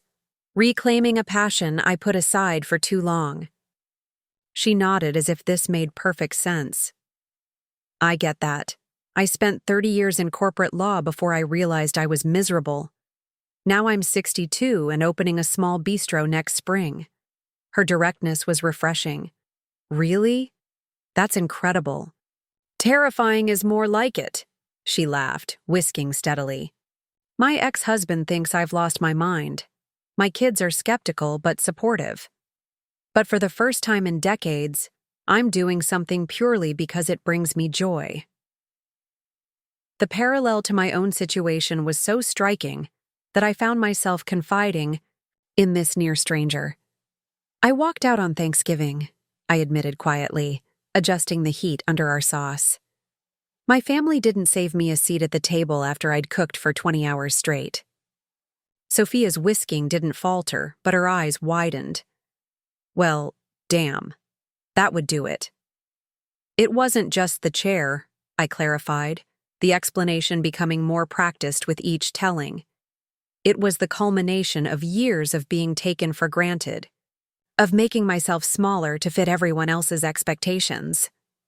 She nodded, understanding immediately. "The invisible woman syndrome. I lived it for 30 years myself. Then Gerald left me for his 28-year-old paralegal, and suddenly, I was visible again as an object of pity." Her tone was matter-of-fact, without bitterness. "Best thing that ever happened to me, though I couldn't see it at the time." "How long did it take?" I asked, the question that had been circling in my mind for days. "To rebuild, to figure out who you were beyond the roles you'd played." Sophia considered this as she strained our sauce into a clean bowl. "It's ongoing, honestly. But the worst of the confusion passed after about 6 months. That's when I started cooking again. Something I'd loved in college but abandoned because Gerald preferred simple, bland food. 6 months seemed simultaneously an eternity and no time at all. I was barely 2 weeks into this journey of rediscovery. "The sauce looks perfect," I noted, changing the subject slightly. "Ready for the nutmeg?" As we completed our assignment, earning approving nods from Chef Laurent, I found myself studying Sophia with new interest. Here was a woman who had walked a similar path, who had emerged on the other side not just intact, but flourishing. There was an easy confidence in her movements, a sparkle in her eyes that spoke of hard-won self-possession. "Would you want to grab coffee sometime?" I asked impulsively as we cleaned our station. "I'd love to hear more about your journey, your bistro plans too." Sophia smiled warmly. "I'd like that. How about tomorrow after class? I know a great place just down the street." I nodded, realizing I had just made my first friend in this new phase of my life, one who had no connection to Rob, to the Wilsons, to the persona I had maintained for 26 years. When class ended, I checked my phone to find 3 missed calls from Rob and a text from Ethan. "Dad's on the warpath. The Petersons canceled dinner when they found out you wouldn't be cooking. He's telling everyone you're having a breakdown. Just wanted to warn you." I sighed, unsurprised, yet still disappointed. Of course, Rob would frame my departure as a mental health crisis, rather than a rational response to an untenable situation. It was easier than acknowledging his role in the collapse of our marriage. I texted Ethan back. Thanks for the heads up. I'm fine, just focusing on myself for once. Taking a cooking course, actually. Would love to see you sometime if you're up. For it. His response came quickly. Definitely up for it. This weekend, maybe? And cooking course sounds cool. What kind? The simple interest in what I was doing, the acknowledgement of my pursuits as valid and worthy of curiosity, these small gestures from my son meant more than he could possibly know. I walked from the culinary center to Ellie's car, which she had generously loaned me during the course. The December afternoon was already darkening, the street lamps flickering to life along the downtown corridor. Christmas decorations twinkled in shop windows, reminding me that the holiday was approaching rapidly. In previous years, I would have been deep in preparations by now, ordering custom gifts for Rob's colleagues, planning elaborate menus for various gatherings, coordinating the family photo for cards that were always signed from the Wilson family, rather than listing our individual names. This year, I had made no plans, purchased no gifts, scheduled no events. The freedom was both exhilarating and disorienting. As I drove back to Ellie's cottage, my phone rang through the car's Bluetooth system. Rob's name appeared on the display. After a moment's hesitation, I answered. Hello, Rob. Finally, he said, exasperation evident in his voice. I've been calling for days. I've been busy, I replied evenly. What do you need? The directness of my question seemed to throw him. There was a pause before he continued. The Petersons canceled dinner. They said it wouldn't be the same without your cooking. I'm sorry to hear that, I said, though I wasn't particularly. The Petersons had always treated me as an extension of Rob, valuable primarily for my domestic skills rather than my conversation or company. This has gone on long enough, Olivia, Rob said, his tone shifting to the authoritative one he used when laying down what he considered the final word on a subject. You've made your point. It's time to come home and sort this out. I breathed, deeply, maintaining my composure as I navigated a turn. I haven't made a point, Rob. I've made a change, a necessary one. So what? You're just never coming back? You're throwing away 26 years of marriage over a seating arrangement?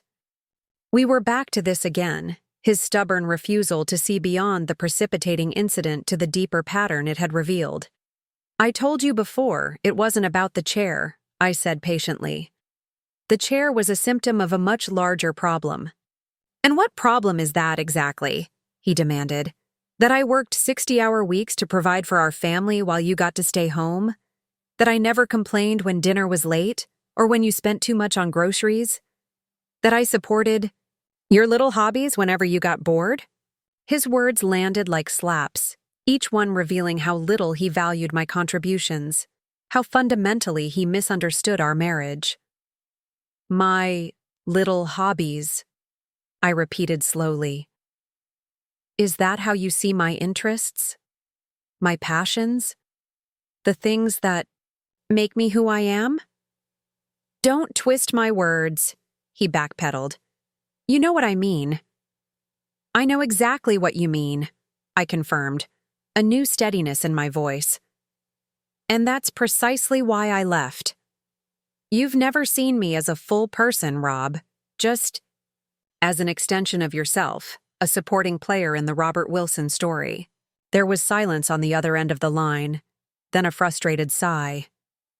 This isn't getting us anywhere. When are you coming to get the rest of your things?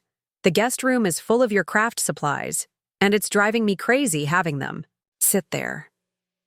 The abrupt shift from attempting reconciliation to practical logistics was so typically Rob that I almost laughed. I'll arrange something next week, I promised. Is there a day you won't be home? You don't want me there? He asked, sounding genuinely surprised. I think it would be easier for both of us, I explained gently. Less chance of arguments or pressure. He was quiet for a moment, then said grudgingly, I have a conference in Seattle Tuesday through Thursday. I suppose you could come then. Perfect. I'll let you know when. I expected him to end the call then, our business concluded. Instead, he asked in a different tone, almost hesitant, "What are you doing for Christmas?" The question caught me off guard. I haven't decided yet. Why? Diane and Harold are expecting us at their place, as usual. They asked me to check if you're still planning to make the cranberry relish and those chocolate things you always do. I nearly drove off the road in astonishment. After everything, my departure, our confrontations, 2 weeks of separation, his parents were still expecting me to provide dishes for their holiday table? No, Rob, I said firmly. I will not be making cranberry relish for your parents this year, or chocolate truffles, or attending their Christmas dinner. They'll be disappointed, he said, as if this should concern me greatly. I imagine they will, I agreed, unmoved. But I'm no longer responsible for managing other people's disappointment, especially when it stems from unreasonable expectations. He made a sound of frustration. So that's it? You're just abandoning all our traditions? All our obligations? They're not our traditions, Rob. They're your family's traditions that I was expected to uphold, regardless of my own preferences. And they're not our obligations. They're expectations that were placed on me without consideration for my feelings or wishes. You never complained before, he pointed out defensively. No, I acknowledged. I didn't. That's on me. I accepted the unacceptable for too long because I thought that's what being a good wife meant. Subsuming my own needs, never making waves, always accommodating. I don't believe that anymore. We lapsed into silence as I pulled into Ellie's driveway, the cottage windows glowing warmly against the early winter darkness. I have to go, I said finally. We can talk more about the logistics of me picking up my things later. Fine, Rob said tersely. But Ethan is asking about Christmas too. He doesn't understand why you won't be there. A pang of guilt shot through me at the mention of our son. I'll talk to Ethan. That's between him and me. He's confused, Olivia. We all are. This isn't like you. Maybe that's because none of you really knew me, I suggested quietly, including myself. I ended the call before he could respond, sitting in the car for a moment to gather my thoughts. Each conversation with Rob left me emotionally drained, yet increasingly certain of my path. The fact that his parents still expected me to provide holiday dishes despite everything that had happened spoke volumes about how I was perceived by the Wilson family, as a function, not a person. Inside, I found Ellie in the kitchen preparing dinner. The scent of roasting vegetables and herbs filled the warm space. "How was class today?" she asked, noting my expression. "And what's troubling you?" I hung my coat on the hook by the water and joined her at the counter, automatically reaching for a knife to help with the salad preparation. "Class was wonderful," I said truthfully. "I'm learning so much, not just techniques but approaches to food I never considered." I hesitated, then added, "I made a friend, I think. A woman named Sophia who left her husband after 30 years and is opening a bistro." Ellie smiled. "That sounds promising. And the troubled part?" I recounted my conversation with Rob as we worked side by side, the familiar rhythm of cooking together creating a safe space for difficult topics. "Can you believe it?" I concluded. "His mother still expects me to make cranberry relish for their Christmas dinner. As if nothing has changed. As if I'm still just an extension of their family, expected to serve without question." "I'm not surprised," Ellie said thoughtfully.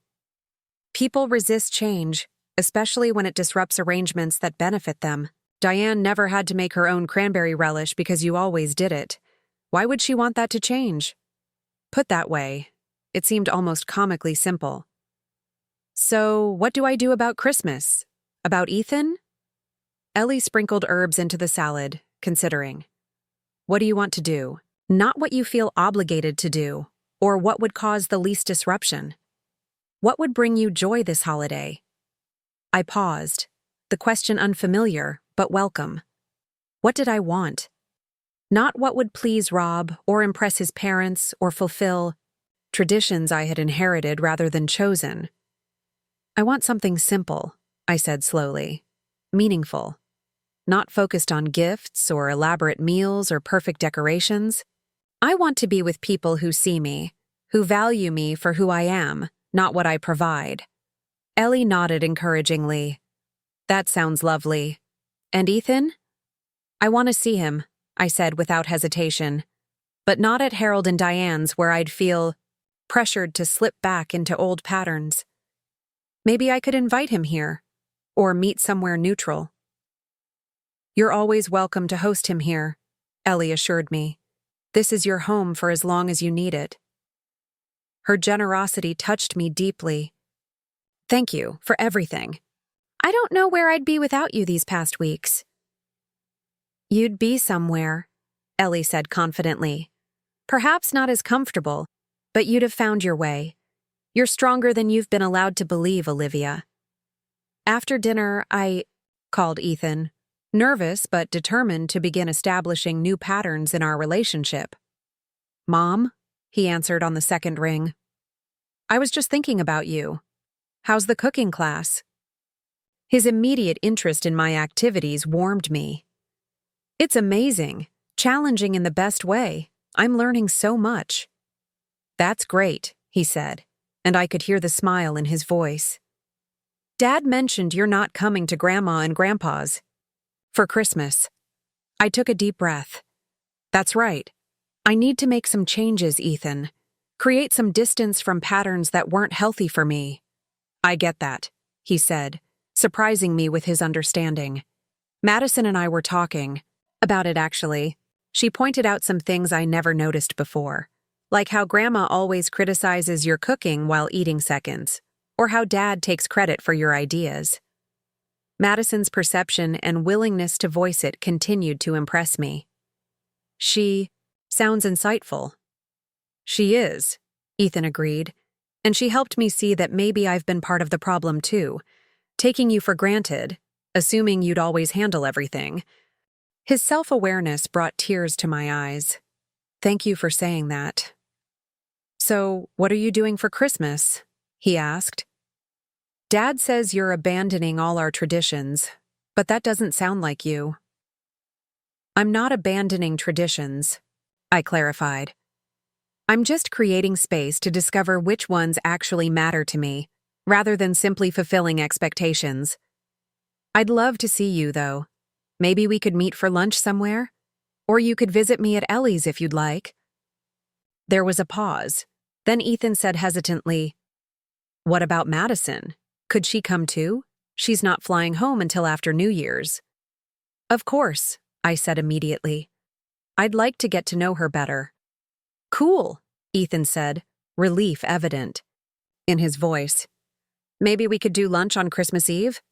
There's that new place downtown, the Harvest Table. Madison's been wanting to try it. That sounds perfect, I agreed, touched that he had suggested lunch rather than expecting me to cook. After we hung up, I felt a quiet contentment settle over me. The conversation with Ethan had been a revelation, proof that it was possible to reshape relationships, to establish new patterns of interaction based on mutual respect rather than habitual roles. The next morning, coffee with Sophia extended into lunch as we discovered a natural rapport, our conversations flowing easily from culinary techniques to life philosophies, to our parallel journeys of rediscovery after decades of conforming to others' expectations. The hardest part, Sophia confided as we lingered over dessert, was learning to make decisions without seeking approval.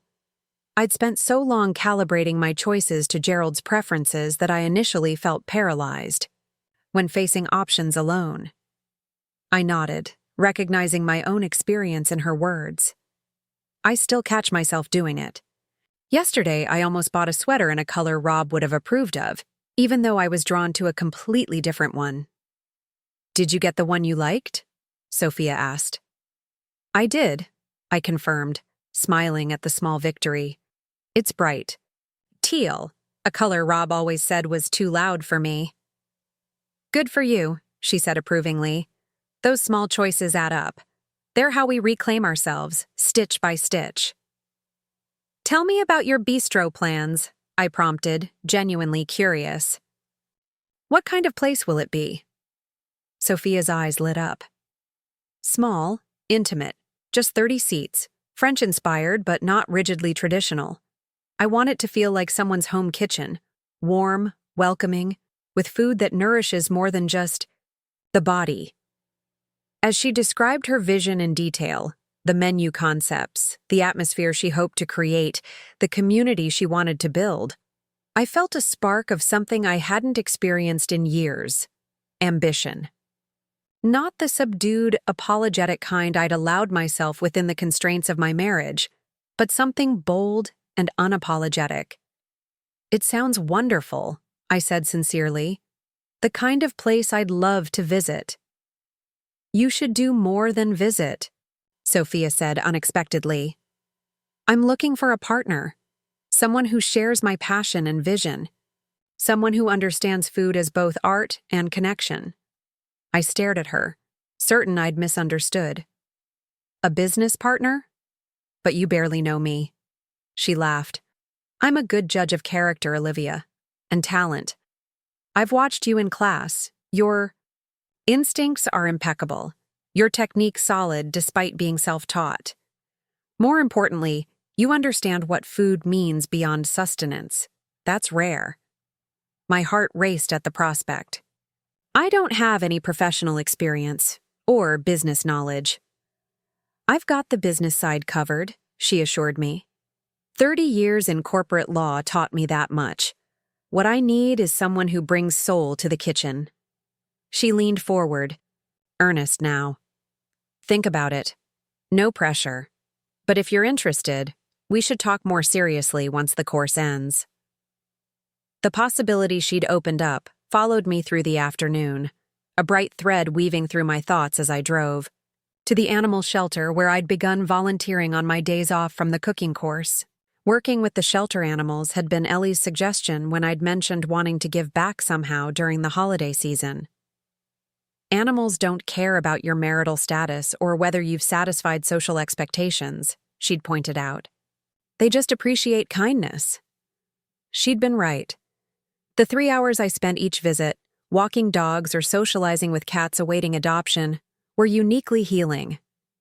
The animals' uncomplicated responses to care and attention reminded me of a basic truth I'd forgotten: that love should be reciprocal rather than extractive.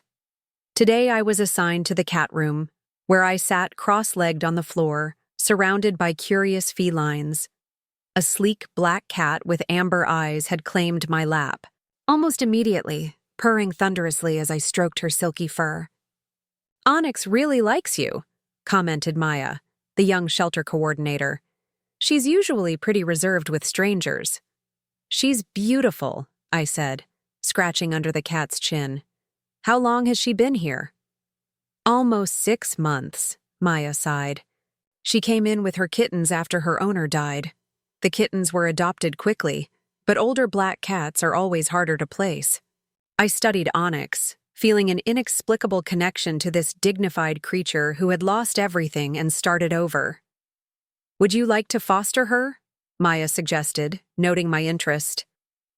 The shelter gets crowded during the holidays, and she'd do better in a home environment, just until we find her a permanent placement. The offer was unexpected, but oddly appealing. I'm staying with my aunt, I explained. I'd need to check with her first. Of course, Maya said.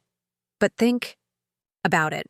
Onyx needs a quiet place to decompress, and you seem to have a special touch with her. By the time I left the shelter, the idea had taken root, caring for another being who needed me, not for what I could provide in terms of service, but simply for companionship and basic care, felt like a natural extension of the new life I was building. Ellie, predictably, was enthusiastic about the possibility of fostering Onyx. This cottage has always had a cat, she said when I broached the subject. That evening. Oscar would approve of the company, I think. As if on cue, her ancient tabby sauntered into the room, regarding me with his usual inscrutable expression before settling by the fire. Are you sure? I pressed. It's your home, and I'm already imposing. Ellie fixed me with a stern look. First, you're not imposing. You're family. Second, this is your home too, for as long as you need it. And third, if you want to foster this cat, then you should foster this cat. End of discussion. Her certainty made me smile. All right then. I'll tell Maya tomorrow. Later, preparing for bed in the guest room that had become my sanctuary, I realized that I'd made two significant decisions in one day: to consider Sophia's business proposition and to foster Onyx, without once thinking about how Rob would react or seeking anyone's approval but my own. The revelation was small but profound. Slowly, day by day, I was reclaiming agency over my own life, making choices based on my values and desires rather than external expectations. It wasn't always comfortable. The uncertainty of my future still frightened me in the darkest hours of night. The practical realities of potentially ending my marriage, financial entanglements, legal complexities, social repercussions, loomed large in moments of doubt. But increasingly, these fears were balanced by something even more powerful: the growing certainty that I would not return to the woman I had been before Thanksgiving, the woman who had accepted invisibility as her due, who had measured her worth by how well she served others, who had forgotten that she too deserved a seat at the table. The next morning, I arrived early at the culinary center, eager to practice the delicate pastry technique we'd learned the previous day. The kitchen was empty, save for Chef Laurent, who was preparing materials for the day's lesson. "Ah, Madame Wilson," he greeted me. "Eager to begin, I see." "I wanted to work on my puff pastry," I explained, donning my apron. "Yesterday's attempt was good, but not perfect." He nodded approvingly. The pursuit of perfection. This is what separates the hobbyist from the professional. May I offer a suggestion as you work? Of course, I said, grateful for his expertise. Your technique is solid, he said, watching as I began preparing my workspace. But you are too gentle with the butter. In pastry, we must be precise but not timid. The butter must be cold, the movements confident. His observation struck me as applicable to more than just pastry. Precision without timidity, confidence without aggression. A balanced approach I was striving to embody in all aspects of my new life. I nodded, absorbing the lesson. Thank you. I'll remember that. As I worked, feeling the dough respond to my more assured handling, I thought about Sophia's unexpected offer: a partnership in a bistro, a professional application of skills I'd honed privately for decades, a way to transform passion into vocation, at an age when many were planning retirement rather than new beginnings. It was terrifying. It was exhilarating. It was, perhaps, exactly what I needed. By the time other students began arriving, my pastry was resting in the refrigerator, the layers of dough and butter perfectly aligned, waiting to be transformed by heat into something greater than the sum of its parts. Sophia appeared at my side, her silver hair catching the light. You're here early, eager or anxious? Both, I admitted. I've been thinking about your offer. She raised an eyebrow. And I'm interested in discussing it further, I said, surprising myself with my directness.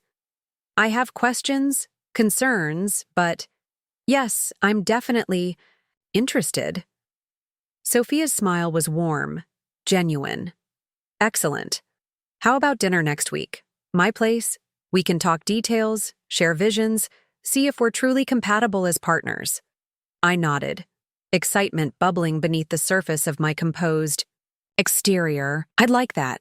The day's lesson, advanced techniques in fish preparation, required intense concentration, temporarily pushing thoughts of bistros and business partnerships to the background. By afternoon, I had successfully filleted, poached, and sauced a perfect trout, earning rare praise from Chef Laurent. "You have a natural touch with fish," he commented, inspecting my plate. "Delicate but precise. Very good."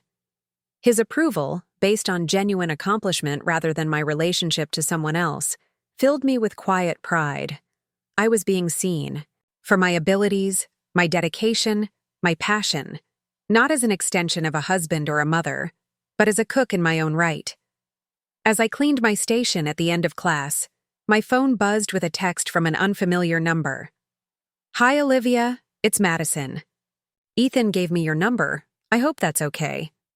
I was wondering if you might want to grab coffee sometime before our Christmas Eve lunch. Just the two of us? There's something I'd like to discuss." The request was unexpected, but not unwelcome. I had been impressed by Madison's perception and kindness, her willingness to see what my own family had overlooked. I replied immediately, "That sounds lovely, Madison. I'm free tomorrow afternoon if that works for you." Her response came quickly. "Perfect. 3 p.m. at Morning Light Cafe? It's on Oak Street." I confirmed the plan, curious about what Ethan's girlfriend might want to discuss privately. Whatever it was, I appreciated her direct approach, her treatment of me as an individual worthy of one-on-one conversation, rather than simply Ethan's mom. Arriving home, for Ellie's cottage had indeed become home, in a way my house with Rob never truly had, I was greeted by Ellie's excited announcement. "I spoke with Maya at the shelter," she said before I'd even removed my coat. "Onyx can come home with us tomorrow if you're still interested in fostering her." "Really?" I said, delighted by the prospect. "That's wonderful. I'll need to get supplies, a bed, food, toys." "Already ordered," Ellie said with a grin. "Should be delivered this afternoon. I hope you don't mind, but I got a little carried away on the pet supply website." I laughed, touched by her enthusiasm and support.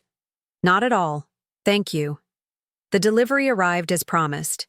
Not just basic necessities, but an assortment of toys, a plush cat tree, gourmet food, and even a small water fountain specifically designed for feline preferences. "Ellie," I said, surveying the bounty, "this is a lot." She shrugged, unapologetic.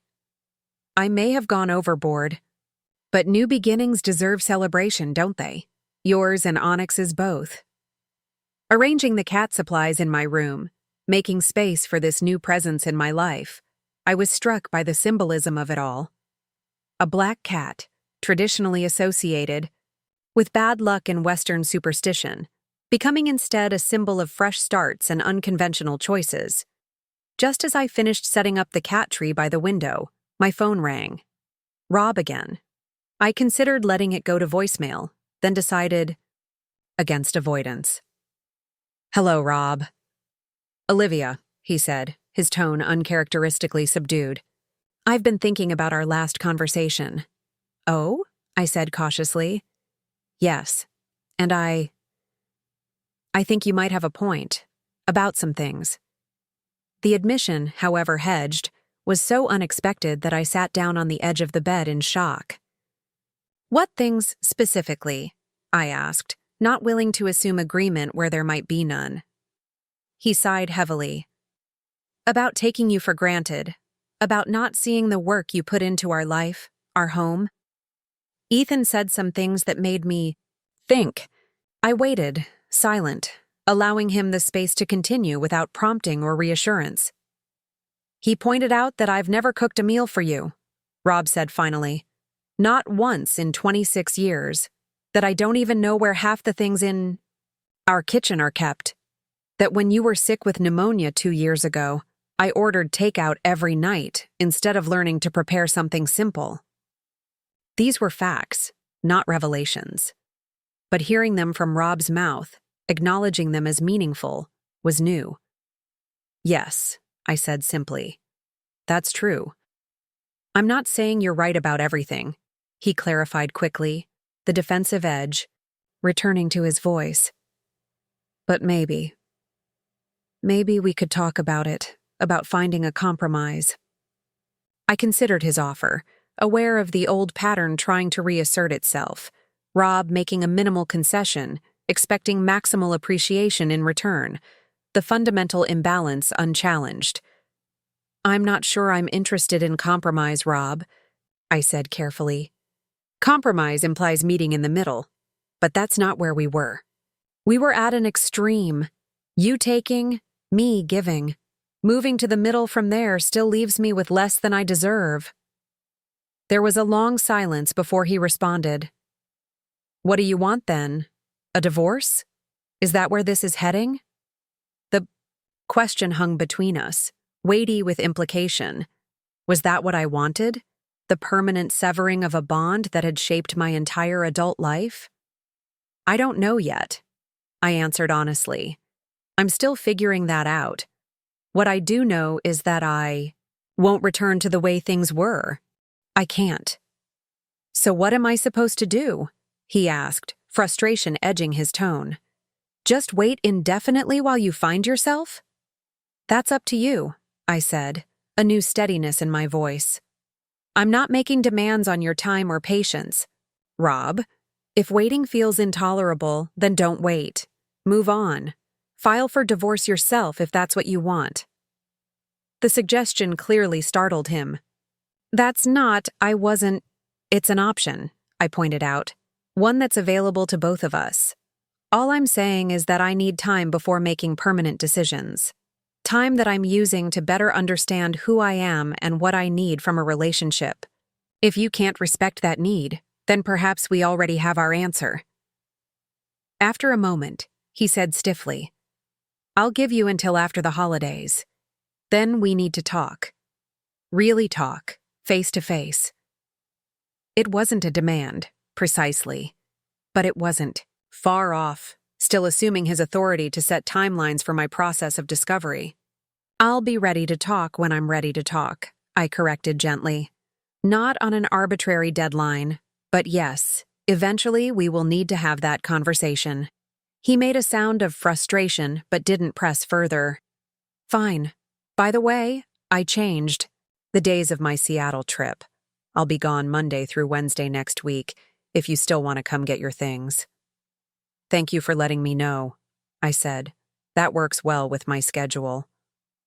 The formality between us was strange yet appropriate, a reflection of the distance that had grown, not just physically, but emotionally. In some ways, we were now more honest with each other than we had been in years, the polite fictions and accommodations stripped away to reveal the true state of our relationship. "Goodbye, Rob," I said after a moment of silence. "Goodbye, Olivia," he replied. And for the first time in our marriage, the exchange felt balanced, neither of us rushing to fill the silence or smooth over discomfort, simply acknowledging the temporary conclusion of our interaction. As I ended the call, I noticed Ellie standing in the doorway, concern evident on her face. "Everything all right?" she asked. I nodded slowly. "Yes, I think so." Rob's finally beginning to understand that this isn't just a phase or a tantrum, that something fundamental has changed. "And how do you feel about that?" she prompted gently. I considered the question, searching for the most honest answer. "Relieved, mostly. That I don't have to keep explaining or defending my choices. But also sad, in a way. For the years spent in patterns that diminished us both, though in different ways."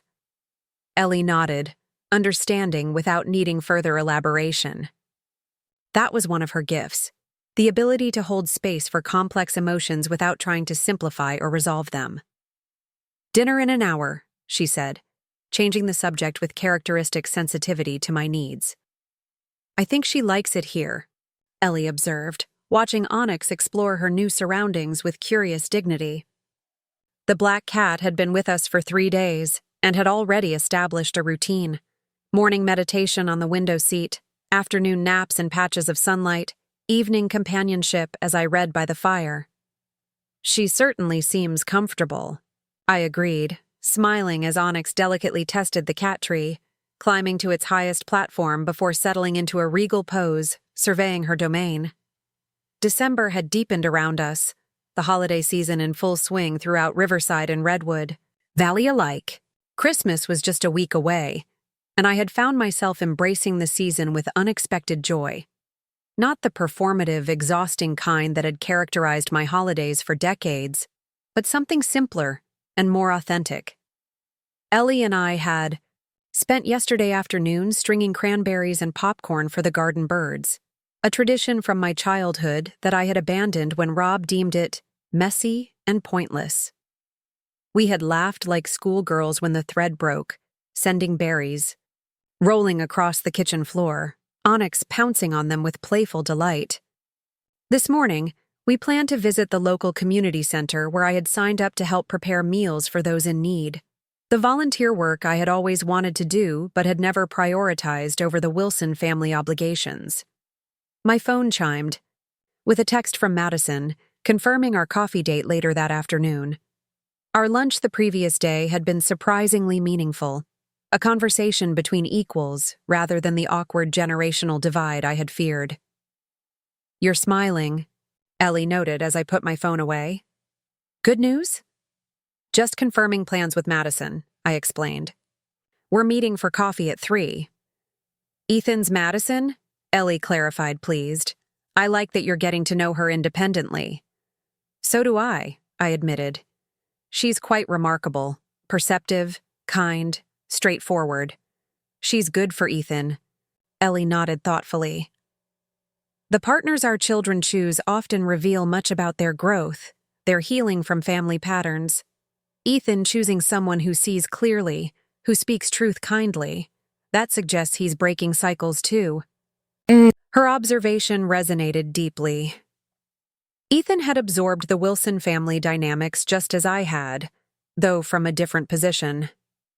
That he had found his way to someone like Madison, someone who noticed inequity and named it without cruelty, gave me hope that the patterns could indeed be broken, that each generation had the opportunity to do better. At the community center, the kitchen bustled with volunteers preparing meals for the holiday food drive. I had been assigned to pastry duty, using my newly refined skills to transform simple ingredients into nourishing desserts that would bring comfort, along with sustenance. "These are beautiful," commented the kitchen coordinator, examining the apple hand pies I had crafted. "You've clearly done this before." "I've been taking a course," I explained, crimping the edges of another batch. "But I've loved baking all my life." "Well, we're lucky to have you," she said warmly. "Most of our volunteers are enthusiastic but not necessarily skilled." Working alongside others who had chosen to give their time and energy freely, without obligation or expectation of return, filled me with a sense of rightness I had rarely experienced in my years of dutiful service to the Wilson family. Here, my contributions were appreciated rather than expected, acknowledged rather than overlooked. As we cleaned up after the morning's work, the coordinator approached me again. "We're always looking for people with your skills," she said, handing me a card. "If you'd be interested in teaching a basic cooking class for our community education program, please give me a call. It's a small stipend, but the impact is significant."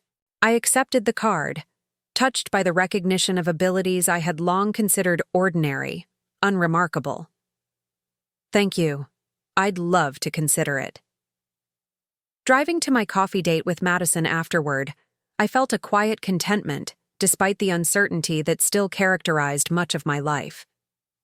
In just a few weeks, I had begun reconstructing an identity beyond wife and mother, volunteer, student, potential teacher, possible business partner. Each new role was chosen rather than assigned, embraced with deliberate intent rather than passive acceptance. The Morning Light Cafe was charming in its simplicity. Warm wood furnishings, large windows overlooking a small garden, the scent of freshly ground coffee pervading the space. Madison already had a table by the window, her blonde hair catching the winter sunlight as she scrolled through her phone. "Olivia," she greeted me warmly, standing to offer a quick hug. "Thank you for meeting me." Of course, I replied, settling across from her. It's my pleasure. After ordering a cappuccino for me, chai latte for Madison, we exchanged pleasantries about the weather, the approaching holiday, the charming cafe. Then Madison set her cup down decisively, shifting to the purpose of our meeting. I wanted to talk to you privately, she began, about Ethan, and about something I'm considering. I nodded encouragingly, curious but not apprehensive. Madison's directness was refreshing after years of Wilson family communication styles, which tended toward indirect criticism and unspoken expectations. Ethan's going to ask me to marry him, she said, her expression a mixture of joy and concern. He hasn't done it yet, but I found the ring while looking for tape in his desk drawer. That's wonderful, I said sincerely, genuinely happy for them both. He loves you very much. I love him too, Madison confirmed. But I'm concerned about some patterns I've observed. Patterns I think he learned from his family, particularly regarding gender roles and expectations. Her frankness took me aback, though not unpleasantly. I appreciate your honesty, I said carefully. What specifically concerns you? Madison sipped her chai, gathering her thoughts. Ethan is kind, brilliant, and genuinely caring, but he has blind spots. He expects accommodation without realizing it, assumes domestic labor will magically happen without his participation, takes credit for joint achievements. Each observation struck with painful accuracy, not just of Ethan, but of Rob, of the entire Wilson family culture I had participated in maintaining. These aren't major issues right now, Madison continued. We're both busy professionals, living separately, but I worry about the future, about marriage and possibly children, about falling into the same dynamics I witnessed at Thanksgiving, where I didn't have a seat at my own table, I supplied quietly. Madison nodded, reaching across to touch my hand briefly. Exactly. I don't want that for us. And I don't think Ethan wants it either, not consciously. But patterns are powerful, especially those we absorb in childhood. What are you thinking of doing? I asked, impressed by her foresight, her unwillingness to simply hope for the best.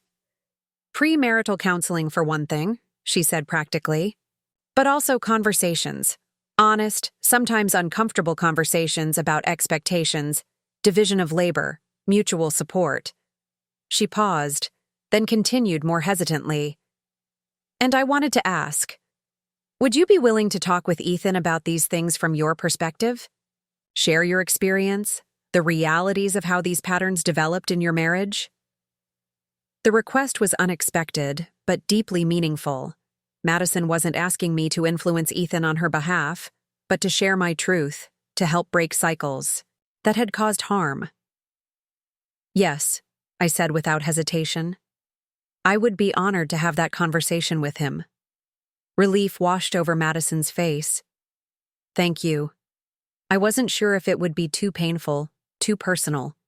It will be both of those things, I acknowledged, but necessary, I think, for Ethan's growth and for my own healing.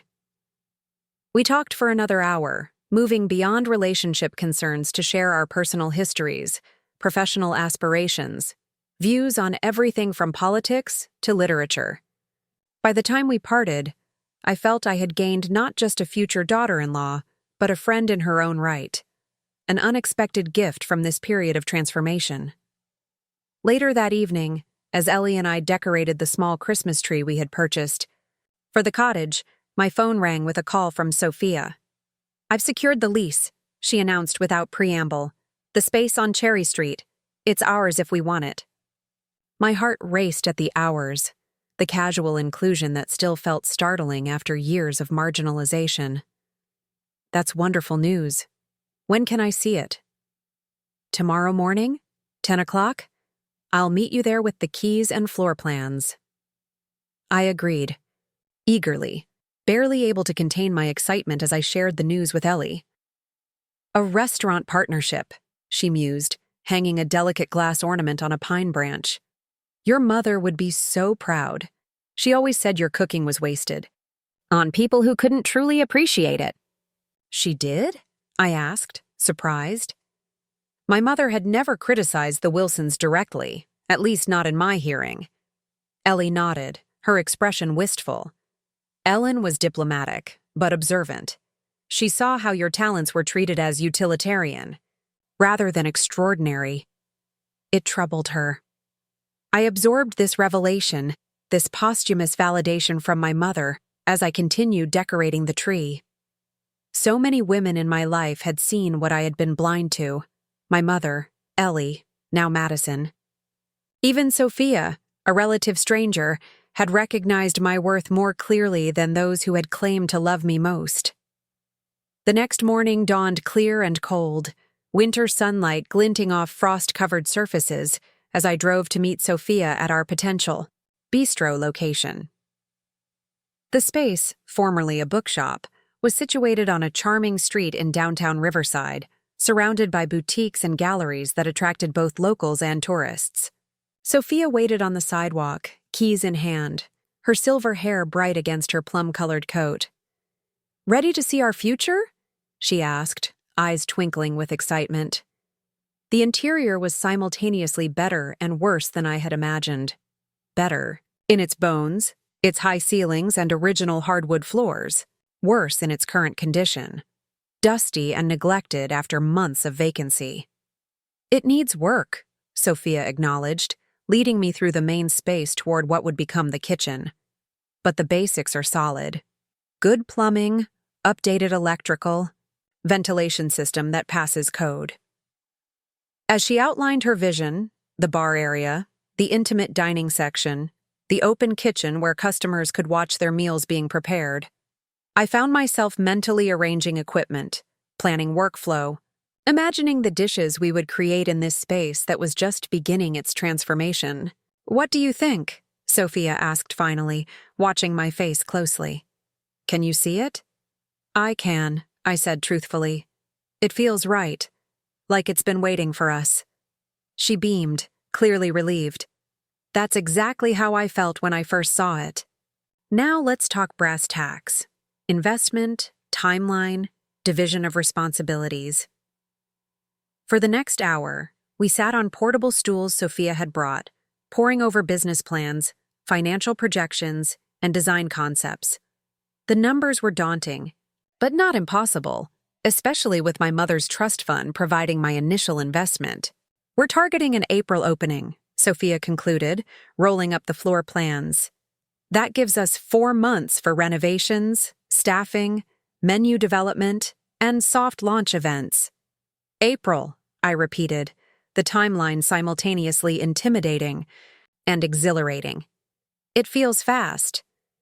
"Life moves quickly when you're no longer standing still," Sophia observed with her characteristic wisdom. "Are you in, Olivia? Really in?" The question demanded more than a casual affirmative. It required commitment to a future I was still just beginning to envision, a leap of faith in both Sophia and myself. "Yes," I said, the decision crystallizing as I spoke it. "I'm in. Completely." We sealed the agreement with a handshake that felt momentous despite its simplicity. 2 women in midlife choosing reinvention over resignation, passion over security.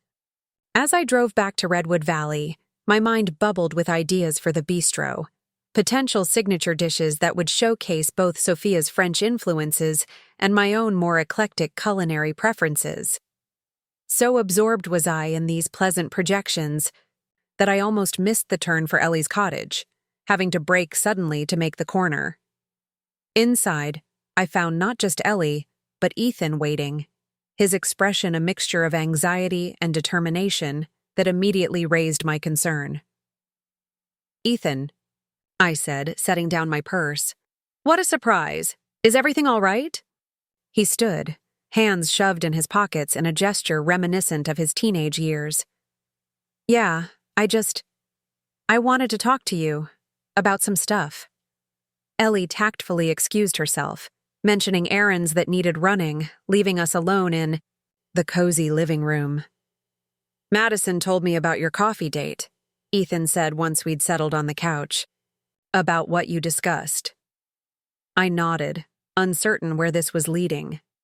She's very insightful. You're lucky to have found each other. She said you agreed to talk to me, he continued, his discomfort evident. About patterns, family stuff. Understanding dawned. Madison had wasted no time in initiating the difficult conversations she believed necessary for their future. I admired her courage, her unwillingness to let important truths remain unspoken. Yes, I confirmed gently, if you want to hear it. Ethan nodded, his expression serious. I do, I need to. Madison says there are things I don't see because they've always been normal to me.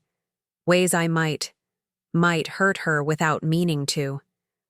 His vulnerability, his willingness to examine inherited behaviors moved me deeply. That's very mature, Ethan. Self-awareness is the first step toward change. For the next hour, we talked more honestly than we ever had before. I shared my experience of marriage to his father, the gradual erosion of my autonomy, the one-sided accommodations, the invisible labor that went unacknowledged until it ceased. I'm not saying your father is a bad man, I clarified, wanting to be fair despite everything. But our marriage was built on unhealthy patterns that diminished us both, in different ways. Him by limiting his capacity for genuine partnership, me by reducing my sense of self-worth and agency. Ethan listened intently, occasionally asking clarifying questions, but mostly absorbing, processing. When I described specific instances, holidays spent cooking for days while Rob watched football, school events where he accepted compliments for projects I had helped Ethan complete, vacations planned without consulting my preferences, I saw recognition dawn in his eyes. I do that, he admitted, distressed. The planning thing, especially. I book trips and just assume Madison will adjust her schedule. I never thought about it as taking her for granted. Most of these patterns aren't conscious, I assured him. They're absorbed through observation, through 1,000 small interactions that teach us what's normal, expected, acceptable. But that doesn't make them okay, Ethan said firmly, and it doesn't mean I can't change them. His determination, his willingness to confront uncomfortable truths, filled me with hope, not just for his future with Madison, but for the possibility of generational healing, of patterns broken rather than perpetuated. No, it doesn't mean you can't change, I agreed. Awareness is powerful. Now that you see these dynamics, you can choose different responses, create different patterns.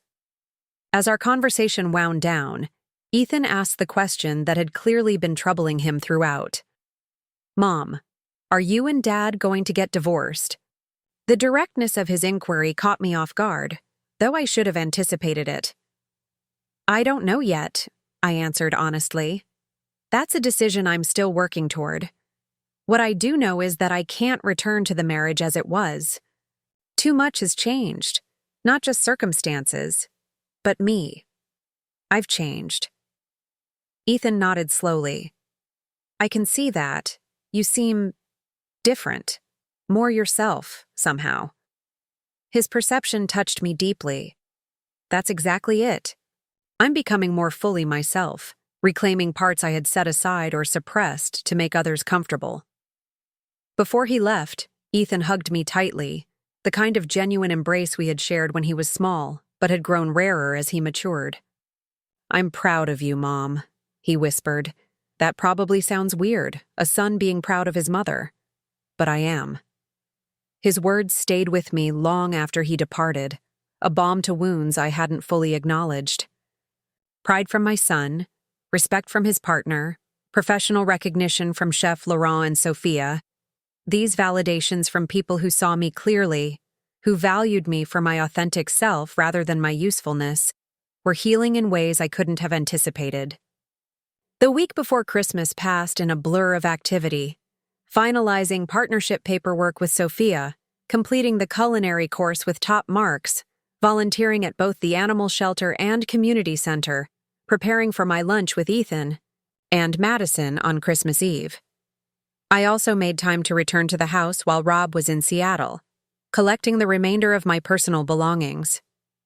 The experience was surreal, walking through spaces that had once defined my daily existence but now felt like a museum of someone else's life. I worked efficiently, packing books, clothing, personal mementos, and the specialized cooking equipment I had accumulated over years. In the kitchen, I hesitated over certain items. The stand mixer Rob had given me for our 15th anniversary, the copper pots we had purchased together during a rare vacation in France. Eventually, I decided to leave them, not out of generosity, but because they belonged to a phase of life I was leaving behind. The bistro would have new equipment, chosen with Sophia for our shared vision, untainted by complicated history. As I prepared to leave for the final time, I noticed something on the refrigerator, the yellowed recipe card Diane had given me decades ago, dictating the Wilson family holiday menu. I removed it carefully, studying her immaculate handwriting, the authoritative tone of her instructions. Then deliberately, I placed it on the counter where Rob would find it upon his return, a small act of symbolic liberation. Christmas Eve arrived crisp and clear, the kind of winter day that feels magical regardless of one's age or circumstances.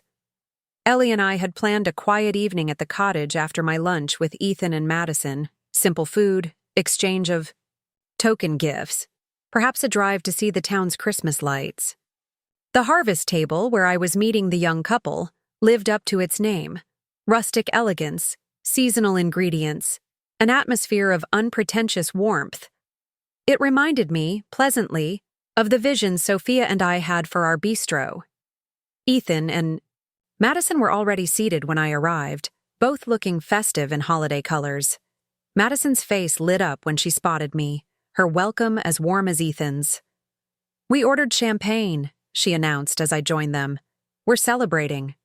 I raised an eyebrow, glancing between them. "Oh?" Ethan grinned, taking Madison's hand across the table. "We're engaged, officially as of last night. Though unofficially I've known for weeks," Madison added with a mischievous smile. "He's terrible at hiding things." Joy welled up within me, genuine, uncomplicated happiness for these two people who were approaching marriage with such thoughtfulness, such commitment to breaking harmful patterns before they could take root. "Congratulations," I said sincerely, accepting the glass of champagne a server poured for me. "I couldn't be happier for you both." "We have you to thank, in part," Ethan said, his expression earnest. "Our conversations lately, they've changed. How I think about marriage, about partnership, about what I want for our future." "You did the hard work," I demurred. "Being willing to examine yourself, to question inherited patterns, that takes courage." Madison squeezed his hand affectionately. "He's been amazing. We've had some tough conversations, but necessary ones." As we enjoyed our meal, a stunning array of seasonal dishes that evoked Christmas traditions without being bound by them, I found myself appreciating the symmetry of the moment. Here I was, celebrating a new beginning for my son and his fiancée, while in the midst of my own rebirth, all of us choosing conscious growth over comfortable stagnation. "We have another piece of news," Madison said as dessert arrived, a decadent trio of winter-inspired sweets. "We're not going to Diane and Harold's tomorrow for Christmas." This was indeed surprising. The Wilson family Christmas at the grandparents' home was sacrosanct, attendance all but mandatory. "Oh? What changed?" Ethan looked slightly uncomfortable, but resolute. "I told them we wanted to start our own traditions, that we'd visit the day after Christmas instead for a shorter celebration." The significance of this boundary setting, this gentle but firm resistance to Wilson family expectations, was not lost on me. How did they take it? "About as well as you'd expect," Ethan grimaced. "Grandma said I was breaking your grandmother's heart by destroying family traditions. Dad was more reasonable but still tried to talk me out of it." "So what will you do instead?" I asked, curious about their alternative plans. Madison smiled. "We're volunteering at the community dinner in the morning, then having a quiet celebration at my apartment. Simple, meaningful, focused on connection rather than obligation." Their plans, so aligned with my own evolving values, touched me deeply. "That sounds perfect." "We were hoping," Ethan said hesitantly, "that you might join us. In the evening, after the community dinner. Nothing fancy, just the three of us." The invitation, so simple yet so profound in its implications, brought tears to my eyes. "I'd love that," I said softly. "Very much." As we finished our meal and prepared to part ways, Ethan handed me a small wrapped package. "An early Christmas gift," he explained. "Something to mark new beginnings." I opened it carefully to find a beautiful leather-bound journal, its cover embossed with a simple but elegant tree design. Inside, the first page bore an inscription in Ethan's handwriting. "To Mom, for the stories yet to be written, the recipes yet to be created, the life yet to be fully lived. With love and admiration, Ethan and Madison." The thoughtfulness of the gift, its recognition of my journey forward rather than backward, moved me beyond words. I hugged them both, too emotional to speak, grateful for their understanding, their support, their love. Later, driving back to Redwood Valley with Christmas Eve twilight gathering around me, I reflected on the extraordinary trajectory of the past month. From a woman rendered invisible at her own Thanksgiving table to a woman actively shaping a future of her own design. Restaurateur, mentor, volunteer, friend, mother, and most importantly, self. The journey was far from complete. There were still difficult conversations ahead with Rob, practical details of separation to navigate, emotions to process, healing to pursue. But for the first time in decades, I was moving forward rather than standing still, choosing rather than accepting, living rather than merely existing. As I turned onto the road leading to Ellie's cottage, snow began to fall. Light, delicate flakes drifting through the darkening sky, transforming the familiar landscape into something magical and new. I slowed the car, savoring the beauty of the moment, the perfect symbolism of the world being made fresh before my eyes. This Christmas would be unlike any I had experienced in my adult life.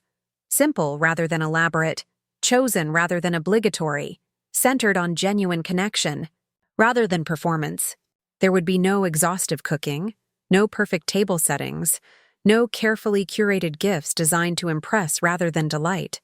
Instead, there would be quiet joy with those who truly saw me, who valued me not for what I provided, but for who I was. There would be space to breathe, to reflect, to experience the holiday rather than orchestrate it. There would be, for the first time in longer than I could remember, peace. I pulled into Ellie's driveway, noticing the warm glow of lights from within, the simple wreath on the door. The sense of welcome that emanated from this place that had become sanctuary and launching pad both. Inside waited Ellie, Onyx, and an evening of uncomplicated celebration. Tomorrow would bring volunteer work, dinner with Ethan and Madison, perhaps a call from Rob that I might or might not choose to answer. And beyond tomorrow stretched a future I was only beginning to envision.